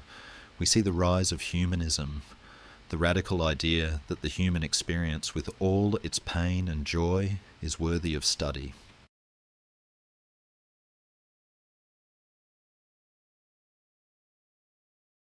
Petrarch, surviving the death of his beloved Laura, pours his grief into poetry that focuses on human emotion, not divine allegory. He is building the bridge to the modern world, stone by word. Historians often debate whether the Renaissance would have happened without the Black Death. Some argue that the cultural flowering was already underway in the 1200s, and the plague actually delayed it. But the prevailing view is that the plague acted as a forest. It burned down the old, rotting undergrowth, the rigid guild restrictions, the serfdom, the static scholasticism, and created the nutrient-rich ash from which the new world could grow. It accelerated history. It forced innovation. With so few scribes left to copy books, the pressure to invent a machine that could write became irresistible. The printing press is whispering in the wings, just a few decades away. With so few sailors to row the galleys, shipbuilders begin to design better sails, leading to the caravels that will eventually cross the Atlantic. The loss of manpower forces humanity to become cleverer. We invent our way out of the silence. And what of the art? The dance macabre on the church walls eventually fades, peeling under the damp. The obsession with skeletons gives way to a new obsession, the body beautiful. The survivors, having seen how fragile the human form is, decide to celebrate it while it lasts. We look forward a few years to see the first stirrings of the Italian Renaissance painters. They paint the flesh pink and vibrant. They paint the muscles rippling. They paint the light dancing in the eyes. They are painting a defiance of death. They are saying, "We are alive and we are magnificent." The darkness of the 14th century makes the light of the 15th century shine with a blinding intensity. The rebirth is literal. Europe has died and been born again, scarred but stronger, wiser and more dangerous. As we pull back now, rising higher and higher, the individual stories blend back into the flow of time. We see the continent of Europe, green and gold, recovering its breath. We see the ships sailing again, not with the plague, but with the ideas that will shape. We see the ghost of the marmot on the steppe, the flea on the rat, the bacteria in the blood, the tiny invisible architects of this massive change. They have done their work. They have reminded humanity that we are part of nature, not masters of it. The Black Death was a tragedy of unimaginable scale, a river of tears that flowed for 5 years. But out of that river grew the crops of the modern world. The end of the medieval order was the beginning of us. The individual, the scientist, the explorer, the free labourer. They all walked out of the shadow. The camera of history pulls back until the earth is just a marble in the dark, spinning slowly, wrapped in its atmosphere of clouds and dreams. The voices of the 1340s fade into a whisper. The bells of the dead stop ringing. The fires of Avignon die down. The empty furrow is ploughed once more. The story is complete. The night has passed. And though the scars remain on the map and in the DNA of the survivors, the sun has risen. The long dark night of the soul is over. The world continues. You can let go now. The journey is finished. Yep. The centuries have folded back into the pages of the history books, and the great drama of the past has settled into a quiet stillness. You are safe here in the comfort of your own time, in the warmth of your own bed. The wind that blows outside your window is just the wind. It carries no secrets, no shadows, only the fresh, clean air of the night. Let the story of the Black Death drift away like smoke, dissolving into the ether, leaving behind only a sense of peace and the deep, rhythmic calm of the earth turning in the dark. Feel the weight of the history we have travelled lifting off your shoulders. The kings and the peasants, the ships and the stars, they are all at rest now. They have played their parts, and they have found their peace. Now it is time for you to find yours. Let your breathing slow down, matching the slow, steady current of the river of time. Inhale the quiet, exhale the day. There is nothing left to do, nothing left to learn, nothing left to fear. The world is safe, the night is soft, and sleep is waiting to wrap you in its velvet arm. Drift down deeper and deeper into the silent, dreamless dark, sweet dreams.